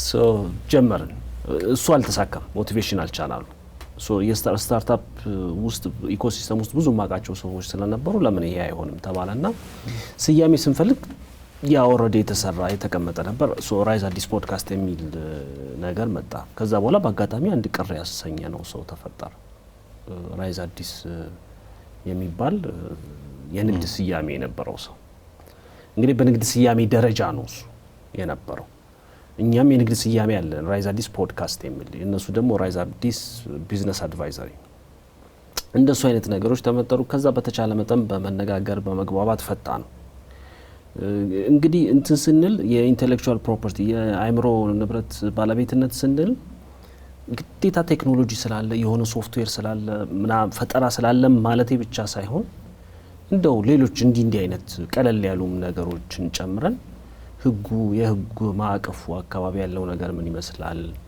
ፕራክቲሱ ምን ይመስላል ምን ማወቅ አለብን እንደው ሁሉን ነገር እንድቀድም እንዳልከው ማንሳት አይቻልም ግን ጄነራሊ መጠንቀቅ ያለብን ነገሮች ለማንሳት ከአእምሮ ጥበቃ ከአእምሮ ንብረት ጥበቃ ኢንተሌክቹዋል ፕሮፐርቲ አንፃር በኢትዮጵያ ብዙ የህግ ማዕቀፍ አለ ኢትዮጵያ ውስጥ እንደየዘርፋቸው እንደየፈርጃቸው ማለት ነው እንደየፈርዱ ጉዳዩ ማየት ይፈልጋል አእምሮ ጥበቃ ስንል ብዙ ነገሮች አሉት ለምሳሌ የቅጂና ተዛማጅ መብት ራሱን የቻለ አዋጅ አለው 410 ከዛ ቀጥለን ምናልባት የንግድ ምልክት ትሬድማርክ ሬጅስትሬሽን ኤንድ ፕሮቴክሽን ፕሮክላሜሽን አለ ከዛ ይሄ ንግድ ምልክት ጋር የተያያዙ ጉዳዮችን አንድ ባንድ አነሳቸዋለሁ ያሉ ጉዳዮችን የሚያይ ነው ከዛ ውጪ ኢኖቬሽን ኤንድ ማይነር ኢኖቬሽን ጋር የተያያዘ ፓተንት ጋር የተያያዘ ፕሮክላሜሽን አለ እሱም አለ ከዛ ምናልባት ከትሬድ ከንግድ ምዝገባ አዋጁ ላይ ትሬድ ኔም አለ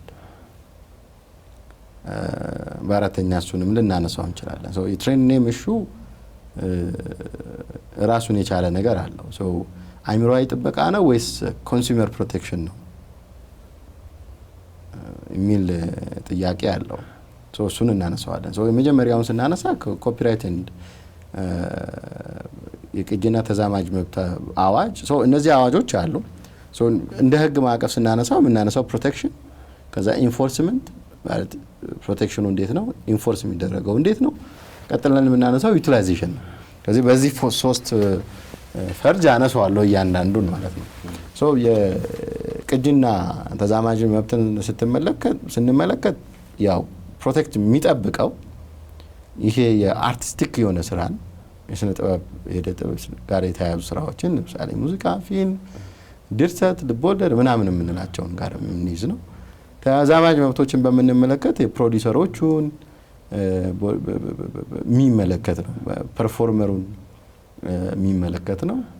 ከዛ ቦድካስት የሚያደርግ ከሆነ ኦርጋናይዘሩ ምናምን የሚመለከት ነው። ሶ እነዚህ አዋጆች ላይ ጥበቃ አለ። ሶ ለምሳሌ የቅጂና ተዛማጅ መብት ላይ 50 ዓመት ፕሮቴክሽን አለው። ከዛ 50 ዓመት ሲባል እንዴት ነው የሰውየውን ህይወት ከዛ ሲደመር 50 ዓመት ነው ምናምን የሚል ክርክር ሊነሳበት ይችላል። ሶ ይሄ ፕሮቴክሽን ያለው መብቱን ተላልፎበት የተገኘ ሰው ካለ ተዛማጅ መብቱ ማሰራጨትን፣ ማተምን፣ ማባዛትን የሚከለክል ነው። ተላልፎ የተገኘ ሰው ካለ የወንጀል ላይብሊቲ ያለ የተቀጡ አርቲስቶች መታወቅ ይመስለኛል። ታሰሩ አርቲስቶች ፕሮቴክሽን አለው። በወንጀልም የፍትሐ ብሔርም ፕሮቴክሽን አለው። ሶ በዚህ መንገድ ማኔጅ የሚደረግ ነው። ከዚህ ጋር የተያያዘው ከቅጂና ተዛማጅ መብት ጋር የተያያዘው ህጉ ፕሮቴክት ያደርጋል። ፍርድ ቤት ኢንፎርስ ይደረጋል። ትሪቡናልም አለ፣ ኢንተሌክቹዋል ፕሮፐርቲ ትሪቡናል። እዚህኛው ላይ ማስመዝገብ ግዴታ አይደለም። ካስመዘገብከው ግን እንደ ማረጋገጫ ራይቱ ያለህ መሆኑን ኦነርሺፕ ማረጋገጫ ይሆናል። ግን የማስመዝገብ ግዴታ የለብህም። ሶ ይሄኛው በዚህ አንጻር መታየት አለበት። ካስመዝገብከው ማረጋገጫ ይሆናል፣ ተጨማሪ ማስረጃ ይሆናል። ስዕል ከሆነ 25 ዓመት ፕሮቴክት ይደረጋል ምናምን አለው ዝርዝር ነገር። ሶ የማስመዝገብ ግዴታ አይደለም። ማስመዝገብ ግዴታ አይደለም ማለት ምን ማለት ነው? የምታስረዳው ነው ማለት ነው። ያንተ ስለመሆኑ የምታስረዳው ነው። ስላላስመዘገብክ መብትን አታጣም ልትባል አትችልም። ስላላስመዘገብክ መብትን ታጣለህ ሊባል አይችልም። ሶ በዛ መንገድ ሊታይ ይገባል። እዚህም ላይ ክርክሮች አሉ። ለምሳሌ አዲስ አለማየሁን ቲቪ ጋር ያለውን ክርክር ምናልባት ዌብሳይታችን ላይ ለአርቲክል ላይ ተጻፋለሁ፣ ሰዎች ሊያነቡት ይችላሉ። ልናነሳ እንችላለን። ሌሎችም ክርክሮች አሉ። ድርሰቴን ይቀማ፣ እንደዚህ ወጣ፣ እንደዚህ ወረደ የሚል የፍቅር እስከ መቃብርና የኢትዮጵያ ቴሌቪዥን እሺዋል ከዋልታ ጋር ኢትዮጵያ ቴሌቪዥን ቀጥታ የተያያዘ ክርክር አለ። ሌሎችም አሉ፣ ብዙ አሉ። የተቀጡ አርቲስቶች የታሰሩ አሉ፣ በድርድር የጨረሱ። ዋናው ነገር ሳታስፈቅድ መጠቀም ሌብነት ነው የሚለው መረዳት እውነትም ሌብነት ነው። ሰው ከሞባይልን ሲሰርቅ ትንሽ ነው ባይል ስንት ዓመት የለፋበትን ነገር ሲሰርቅ ቀላል አይደለም። አንደኛው ይሄ ነው። ሁለተኛው ንግድ ምልክትን የሚመለከተው ነው። ትሬድማርክን በተመለከተ ትሬድማርክ ሬጅስተር ይደረጋል። መብቱን የምታገኘው ራሱ ስታስመዘግብ ለ7 ዓመት መብት ታገኛለህ፣ ታሳድሰዋለህ። ኢቭን ካላሳደስከው ይወሰድ ይችላል። ማሳደስ አለበት በየ7 ዓመቱ። ትሬድማርክ ስንል ቃል ሊሆን ይችላል፣ ምልክት ሊሆን ይችላል፣ ሲምቦል ሊሆን ይችላል፣ ኮምቢኔሽን ሊሆን ይችላል። ለምሳሌ አንተ ያነሳልኝ ራይዝ አዲስ ትሬድማርክ ነው ብለህ ልታስመዘግበው ትችላለህ። ኢንተሌክቹዋል ፕሮፐርቲ አውቶሪቲው ይመዘግባል። ፍቃድ ይሰጥሃል። በየ7 ዓመቱ ማሳደስን ካንተ ይጠበቃል። ሌላ ሰው ሊጠቀመው አይችልም። የማይችለው ግን ስለተመዘገበ ስላስመዘገብከው። ካላስመዘገብከው በቃ አላስመዘገብከው። ለምሳሌ እኛ ሲምፕሊ በነገር መጀመሪያ ሳሚት ያደረግነው የስም ቴዎሺልድ ኢትዮ ሌጋል ሺልድ ነበር። ሬጅስተር ያደረግነው ሳይሆን ለመመስረቻነት ያስገባነው ሰነድ ነው ያለው። ስናስገባ ምናልባት 19 ድርጅቶች ነበሩ። 2 ፕሮሰስ ላይ ነበሩ እና ስም የ19ኙን አይተናል። ግን በቃ ሁለቱ ተመሳሳይ ስም ይኖራቸዋል ብሎ ማሰብ አልቻልንም በሰዓቱ። ኢትዮ ሌጋል ሺልድ ብለን የምናወጣው ስም ጋር ተመሳሳይ ይሆናል ብለን አላሰብንም በተአምር። ግን የሆነ ዌብሳይት አይተናል ከዛ በፊት ኢትዮ ሌጋል ሺልድ እና ካላስመዘገበው እኛን የሚከለክለን ነገር የለም። እዛ ዜን 2 ፕሮሰስ ላይ ነበር 19 የጸደቀው ላይ ስሙ የለም። እዛ እኛ ኢንቴሪየር ዲዛይን ምናምን ኢትዮ ሌጋል ሺልድ ነው ያሰራነው። ምክንያቱም ፕሮሰስ እናደርግ ኦፊስም እያደረግን ስለሆነ እታት ዘ ኢንድ ግን ፍትህ ሚኒስቴር ቼክ ሲያደርግ ስሙን ይህን ስም እኮ ጀስት ትናንትና ሬጅስተር ተደርጓል አለ። አሁን ኢትዮ ሌጋል ሺልድ የሚባል ሌላ ነው ፈርም አለ።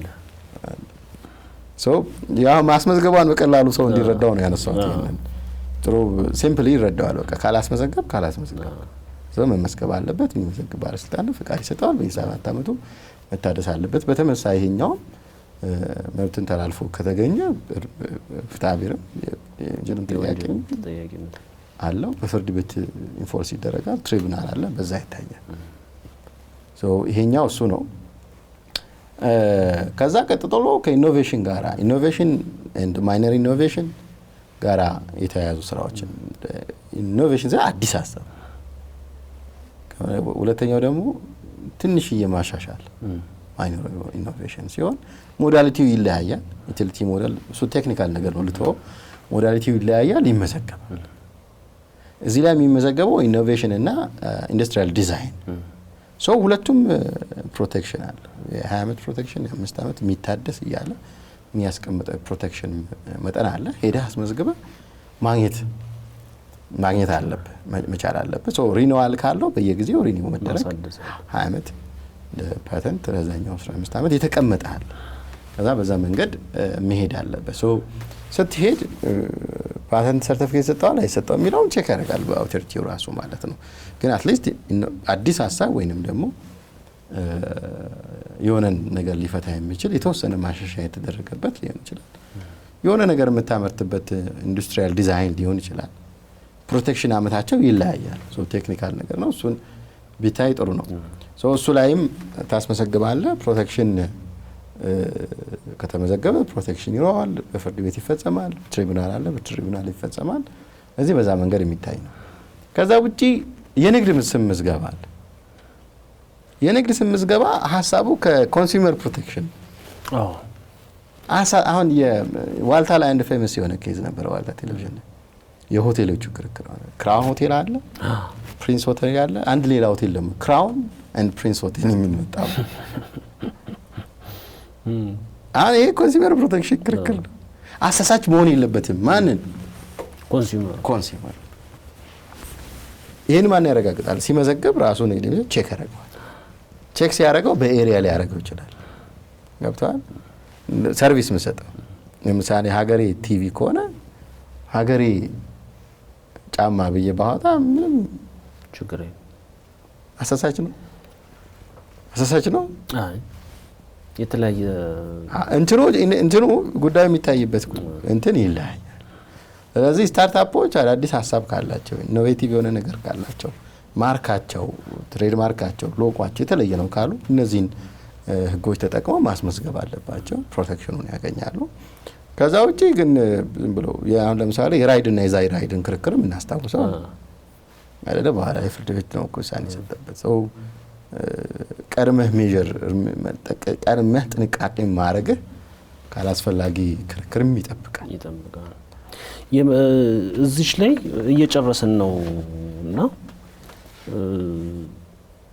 እንደው የእንትኑን ጉዳይ ትንሽ የፕሮሰስ ኢኖቬት ያደረጉ ልጆች የተቸገሩ ልጆች የሰማሁት ሶ ኢትስ ኖት የሆነ ፕሮዳክት አይደለም ዲዛይን ያደረጉት ወይንም ደግሞ ይሆናል አፕሊኬሽን የሆነ የሚታይ ነገር ምናምን አይደለም ፕሮሰስን የሆነ ለምሳሌ የምርት ፕሮሰስ ኢንዱስትሪያል የምርት ፕሮሰስ ሆኖ ፕሮሰሱ ግን በጣም ብክነት የሚያበዛ ምናምን ነበርና እሱን ነው ሪኖቬት ያደረግነው እና አንፎርቹኔትሊ ግን ለዛ ስፔስ የለም የሚል ወቀሳ ሰምቻለሁ ትክክል ነው ምናልባት በጣም ዲቴል ጉዳዩ ማወቅ ይፈልጋል ኢንዱስትሪያል ዲዛይን ሬጂስተር ይደረጋል ኦኬ ሶ የነሱ ምንድነው የሚለው ባይዜ መለየት አለብን ለምሳሌ ቢዝነስ ሴክሬት የምንለው አለ አይደል ሊመዘገብ አይችልም እሱ ባይሆን አሰሪና ሰራተኛ አዋጁ ላይ ሰራተኞች የደንበኛውን የሰራሰሪው ሚስጥር መጠበቅ አለበት ወደሚል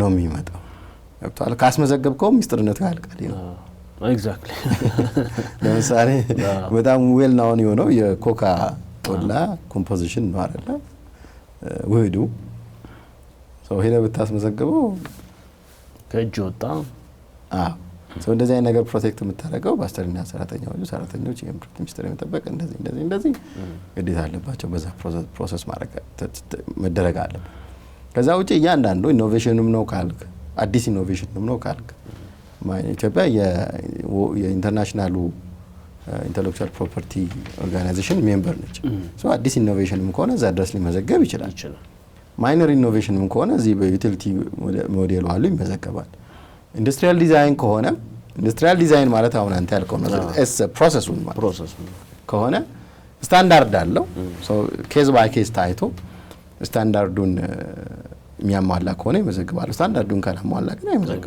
አይመዘግብም ሶ ስፔሲፊካሊ ኬዙን ማወቅ ይጠይቃል እዛ ለምን አውቶሪቲው ለምን ሪጀክት አደረገው? ይመዝገብልኝ ስላልክ ብቻ መመዝገብ ያለ ስታንዳርዱን ሲያሟላ ዋንስ ከተመዘገበ ግን አከራይተህ ልትጠቀመው ትችላለህ። አሳይን ሊሸጠው ትችላለህ። አሳይመንት ኦፍ ራይት አለ ቶታሊ መሸጥ አለ። ማከራይት ላይሰንሲንግ ዩዜጁ እንደዛ ነው ሊሆን የሚችለው። ታከራየው ትችላለህ ግን አለ እንትኑ ይመዘገባል አለ። ግን የራሱ ሊሚቴሽኖች ሊኖሩት ይችላል። ኬዝ ባይ ኬዝ ቢታይ ነው የሚሻለው። በስተመጨረሻ ያለኝ ጥያቄ ምንድነው አሁን እንግዲህ ፕራክቲካል በሆነ ሁኔታ ለስታርታፖች የምንነግራቸው እንደው 1 2 3 ነገሮች ይኖሩ ይሆን ከህግ አኳያ? አሁን ጥሩ ነገሮች አሉ ግን የሚቀሩ ነገሮች አሉ። አዳዲስ እየመጡ ያሉ ነገሮች አሉ። ቅድም እያወራን ነበር። ለምሳሌ በጣም ተስፋ የሚሰጡ ነገሮች አሉ። አንዳንድ ጊዜ ደግሞ በጣም ስትረች የሚያደርጉ በተለይ ስታርታፖች ስንል እንግዲህ ስታርታፖችም አሉ ኤስኤምኢዎችም አሉ ስሞል እና ሚዲየም ኢንተርፕራይዞችም ኢሹዎች አሉ። አሁን ለምሳሌ እስከ 3 ሰዓት ተኩል ማታ መስራት አለባችሁ የሚሉ ህጎች ወጥተዋል። እሱን ስናወራ ምን አይነት ችግር እየመጣ ነው መሰለህ? እስከ 3 ሰዓት ተኩል ችግር የለውም ትራንስፖርት ይሰራል እስከ 4 ሰዓት ነው። ኢሹ ግን እሱ አይደለም። አብዛኞቹ የሚሰሩት እስከ 3 ሰዓት ተኩል ሴቶች ናቸው። ትራንስፖርት የሚያወርዳ አስፋልት ላይ ነው። አዲስ አበባ ውስጥ እኮ ውስጥ ለውስጥ ስንት ተጉዘን ነው ቤት የምንገባው? የብዙ የሴኩሪቲ ኢሹዎች አሉት። እንዲህ አይነት አንድ እርምጃ ወደፊት 2 እርምጃ ወደፊት 1 እርምጃ ወደኋላ አይነት ነገር ነው ወይስ ጥሩ ነው? የህግ አሁን ያለው የህግ ክላይሜት ለስታርታፖች፣ ለአዳዲስ ቢዝነስ ጀማሪዎች፣ ለስሞል ቢዝነስስ፣ ለሚዲየም ቢዝነስስ በአጠቃላይ ያለው ሁኔታ ምን ይመስላል እና ምን እንምከራቸው? 1 2 3 ብለን እንደው ፕራክቲካሊ የሆነ ምክሮች ማወቅ ያለባቸው መጠንቀቅ ያለባቸው ክላይሜቱንም በአጠቃላይ እንዴት ዲስክራይብ እናደርገዋለን? ቢዝነስ መጀመር እየተፈራ ነው። በቅድም ያልኩት የሱቅ ኪራዩ፣ የቢሮ ኪራዩ በአንድ በኩል፣ በሌላ በኩል የሰው ልቅጠር ስትል በጣም እንትን እየታለ ነው። ብዙ ቻሌንጆች አሉ። ኢቭን ዞ በህግ ማዕቀፍ ደረጃ ግን ጥሩ ነገሮች ቢኖሩ እስከ ጠቅላይ ሚኒስትር ቢሮ ድረስ ያለው ኢንቴንሽን እኔ በጣም ደስ ይለኛል። ይሄ ስታርታፖች አዲስ ኢኖቬሽን ምናምን የሚለው ግን ፕራክቲካሊ ያሉት ነገሮች ጋር ምን ማለት እንችላለን? በስተመጨረሻ እኔ መጀመሪያ አንድ ሀሳብ ላንሳል። አይ ሚን 2 ነገር ላንሳል። አንደኛው ቻይኖች ምን ይላሉ መሰለው? ውሃ ድንጋዩን የሚቦረብረው ኃይል ስላለው ሳይሆን ያለ ማቋረጥ ሲፈስ ነው ይላል። በማንኛውም ሁኔታ ማቆም መፍትሄ አይደለም። በማንኛውም ሁኔታ ሰው ልጅ ማንኛውንም ኢንቫይሮንመንት እና ሁኔታ ተቋቁሞ ይሰራል። እሱን ማሰብ የመጀመሪያው ነው። ቻሌንጅ ቢኖርም ተቋቁሞ መስራት ግዴታ ነው። ወይ አውታል ሁሉም ነገር አይደለ? በዛ መንገድ መታሰብ አለበት የመጀመሪያ። ሁለተኛ አሁን ያለውን አዎንታዊውን ነገር መቀበል ጥሩ ነው። በጣም ብዙ አዳዲስ ነገሮች አሉ። በጣም ትሬድ ሊበራላይዜሽኑን ማየት እንችላለን። ባንኪንግ ሴክተሩን፣ ቴሌኮም በጣም ሪሰንትሊ ነው ኢትዮጵያ አየር መንገድ ይጠበቃል። ሌሎችም በጣም ብዙ አዳዲስ ጉዳዮች አሉ። ፍሎቲንግ ሬቱን ልታየው ይችላል። ብዙ የሚያመጣው እኔ የሚገርመው አሁን ኬንያውያን እኛ ሀገር ማርኬት ላይ ያላቸውን ኢንተረስት ብታይ ምን አለ ነው የምትለው። ምክንያቱም ያውቃሉ ምንም እንዳልተነካ ማርኬቱ ማለት ነው። ይሄ የተከፈተው ነገር አዳዲስ ነገር ለማምጣት ኢቭን አሁን 5 ሚሊዮን ኮዲንግ የሚሰሩ ሲባል ቀላል አይደለም። ብዙ ደግሞ ዳታ ማይኒንግ ላይ የሚሰሩ ምናምን ብዙ ካምፓኒዎች ፍላጎት አላቸው። አዋጭ ነው አይደለም ሌላ ጉዳይ ሆነ። ማብራት ለኛ አዋጭ ነው አይደለም፣ እንዴት ነው ቻርጅ ፕራይስ የማደርገው ምናምን የምትለው እንደተጠበቀው ነው። ብዙ አዳዲስ ነገሮች አሉ። አገሪቷን ልትከተል መሄድ ወደምትፈልገው ለመሄድ በህግ ደረጃ ህግ ዓላማው ቅድም ሶሻል ኢንጂነሪንግ ነው ብያለሁ። ሰውን ሼፕ ለማድረግ እየተሞከረ ያለ ነገር አለ። ሼፕ ለማድረግ ስትሞክር አሁን ላይ ላይሆን ይችላል፣ ወደፊት ሊሆን ይችላል። ለምሳሌ 3 ሰዓት ማሰራት እኮ ዓላማው ወደፊት 24 ሰዓት ማሰራት። ለ24 ሰዓቱ ነው 3 ሰዓቱ የመጣው።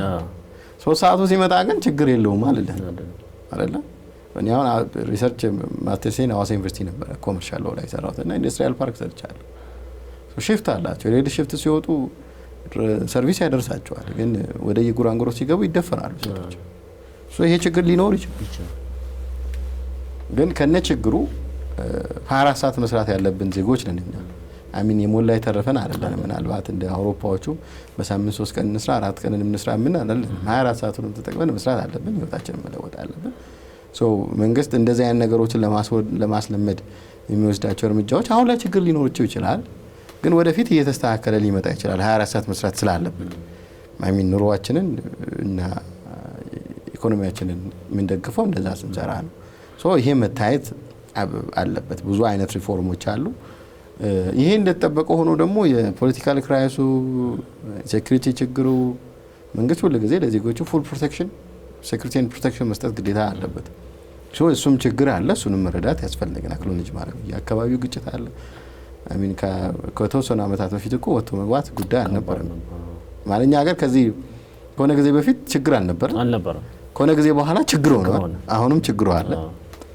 ይህም ችግር የሚያመጣው ኢምፓክት አለ። መንግስትም ህግ ሪፎርም መስራቱ እንደተጠበቀ ሆኖ ኢንቨስተር ሊመጣ የሚችለው አንዳንድ ማስተካከያዎችን ሲያደርግ ነው። ኮራፕሽን ላይ ያለውን ችግር ሲፈታ፣ ሴኩሪቲ ላይ ያለውን ፉል ፕሮቴክሽን ኤንድ ሴኩሪቲ ሲሰጥ ምናምን ነው። እነዛ ላይ ፖለቲካል ኢንስቴቢሊቲውን ሲፈታ፣ አፍተር ኦል እኔ ምንም ንብረት ቢወድም የዚህ ሀገር ሀብት ነው።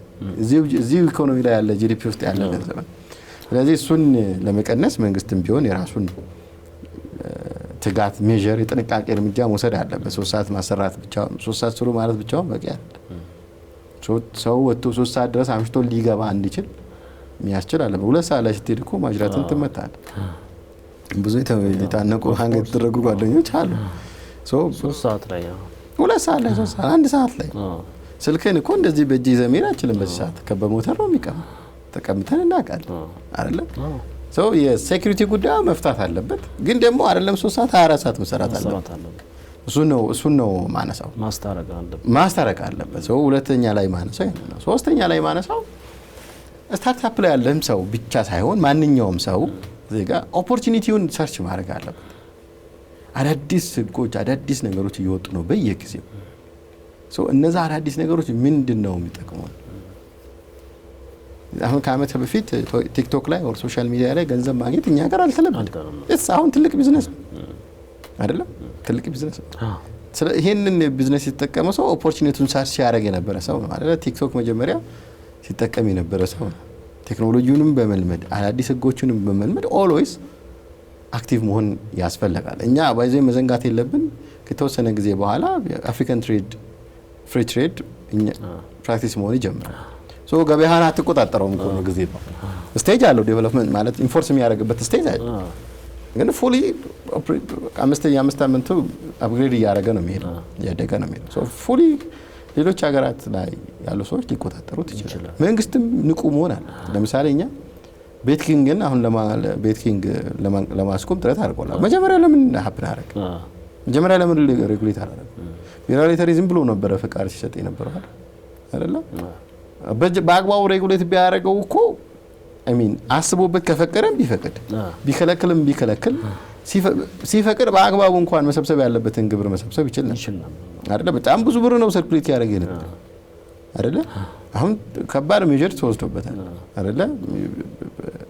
ስለዚህ በአግባቡ ሬጉሌት ብታደርገው የተገኘውንም ገንዘብ ኢኮኖሚ ላይ እንዲውል ታደርግ ነበር። ራዘርዛን ዱባይ ምናምን ከሚሄድ ማለት ቴክኖሎጂ የሚፈጥረውን ነገር መንግስትም ቢሆን በጥንቃቄ ቀድሞ ችግር ከመፈጠሩ በፊት እየፈታ ቢሄድ ጥሩ ነው ብዬ አስባለሁ። ስታርታፕ ላይ ያሉ ሰዎች ሁሉ ጊዜ አዳዲስ ነገሮችን ማወቅ ብዙ ቤተ ቁጭ ብለህ ብዙ ነገር ነው የምታየው። እኛን ዌብሳይት ብታየው አዳዲስ ህግ ሲወጣ አላርም ይጽፋል። እንደዚህ ጎቷል ወቁት። ለደንበኞቻችን ኢሜል እናደርጋለን። ይሄን ወቁት። ዌብሳይታችንን የሚከታተል ሰው ካለ አዳዲስ ህጎችን ያጋል አይደል? ኢቭን ከዚህም ይጠቀማል እኮ መንግስት። ለምሳሌ አሁን ማኑዋል ደረሰኝ ላይ ባርኮድ ተደርጓል። መጀመሪያ ገቢዎች ሀሳቡን ይዘው የሄዱ ሰዎች ግለሰቦች ናቸው። እንደዚህ ብናደርገው እኮ ሐሰተኛ ደረሰኝ ሽያጭ እናቆማለን ብሎ ማለት አሁን እነሱም በመስማቱ ነው አሁን ባርኮድ አድርጎ ሊጠቀም መንግስትም ይጠቀማል።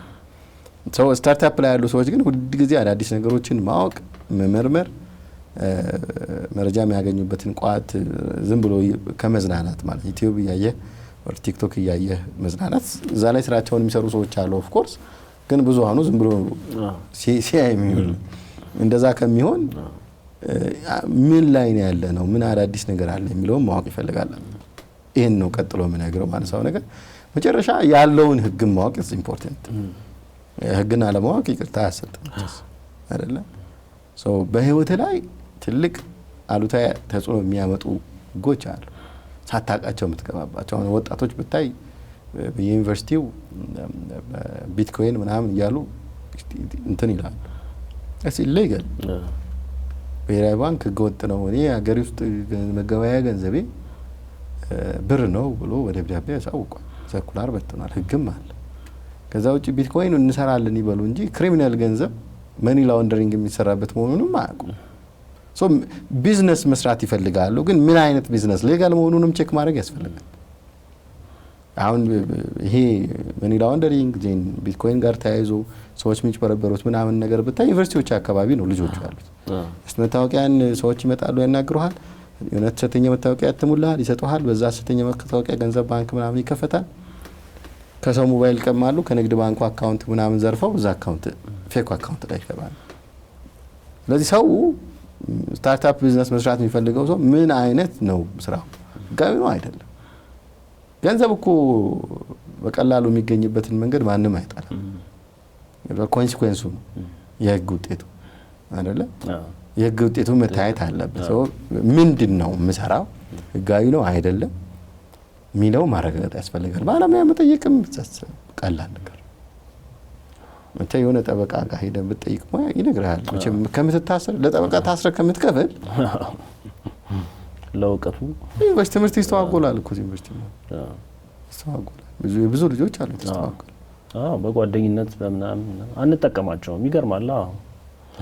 ይስተዋጎላል። ስለዚህ በደንብ ጥንቃቄ ይፈልጋል። ሰው ወደ ስራ ሲገቡ በሚገቡበት ዘርፍ ያለውን ግዴታ በደንብ ማወቅ ያስፈልጋል። ራይትም ካለ ኢንሴንቲቭ ካለ ምን ካለ እሱም ማወቅ ያስፈልጋል።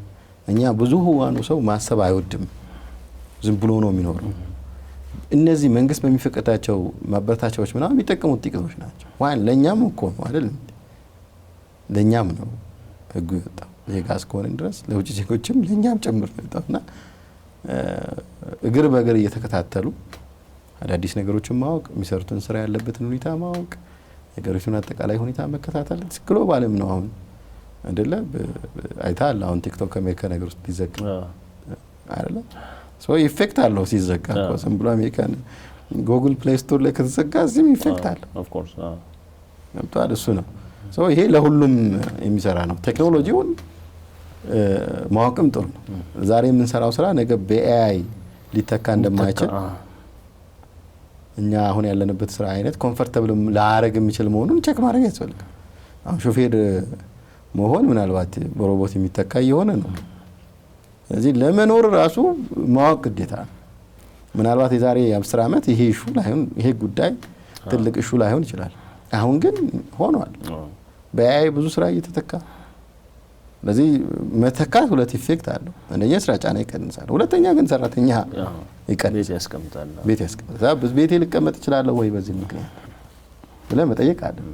አይ ጀስት ስራዬን ለማቅለል ነው የምጠቀመው። ይሄንንም ማወቅ ይፈልጋል። ስለ ግሎባል ነገሩን መከታተል ያስፈልጋል። ሀገራዊ ሁኔታ መከታተል ያስፈልጋል።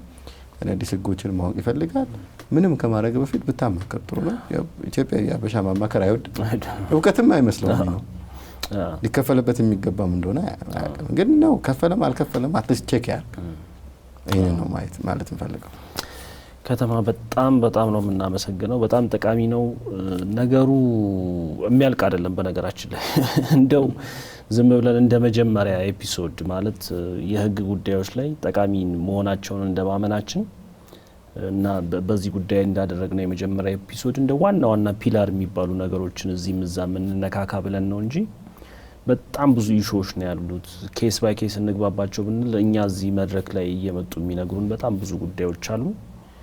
ግን ለጊዜው እንደጀማሩ በጣም አሪፍ ነው ብለን ነው የምናስበው። ጊዜን ስለሰጠን በጣም ነው የምናመሰግነው። ኢትዮ አሊያንስም ያሰባችሁት ነገር በሙሉ እንዲሳካ ሙሉ ምኞታችን ነው። በሚቀጥለው ደግሞ ትልቅ የሚቀጥለውን ማይልስቶን ደግሞ አቺቭ ስታረጉ ተመልሰን እንደገና በዛኛው ሲዝን እንገናኝ ይሆናል። በጣም አመሰግናለሁ ከተማ። እኔም ስለጋበዛችሁኝ እንግዳችሁኝ ስላረጋችሁ በጣም አመሰግናለሁ። Thank you. ነው።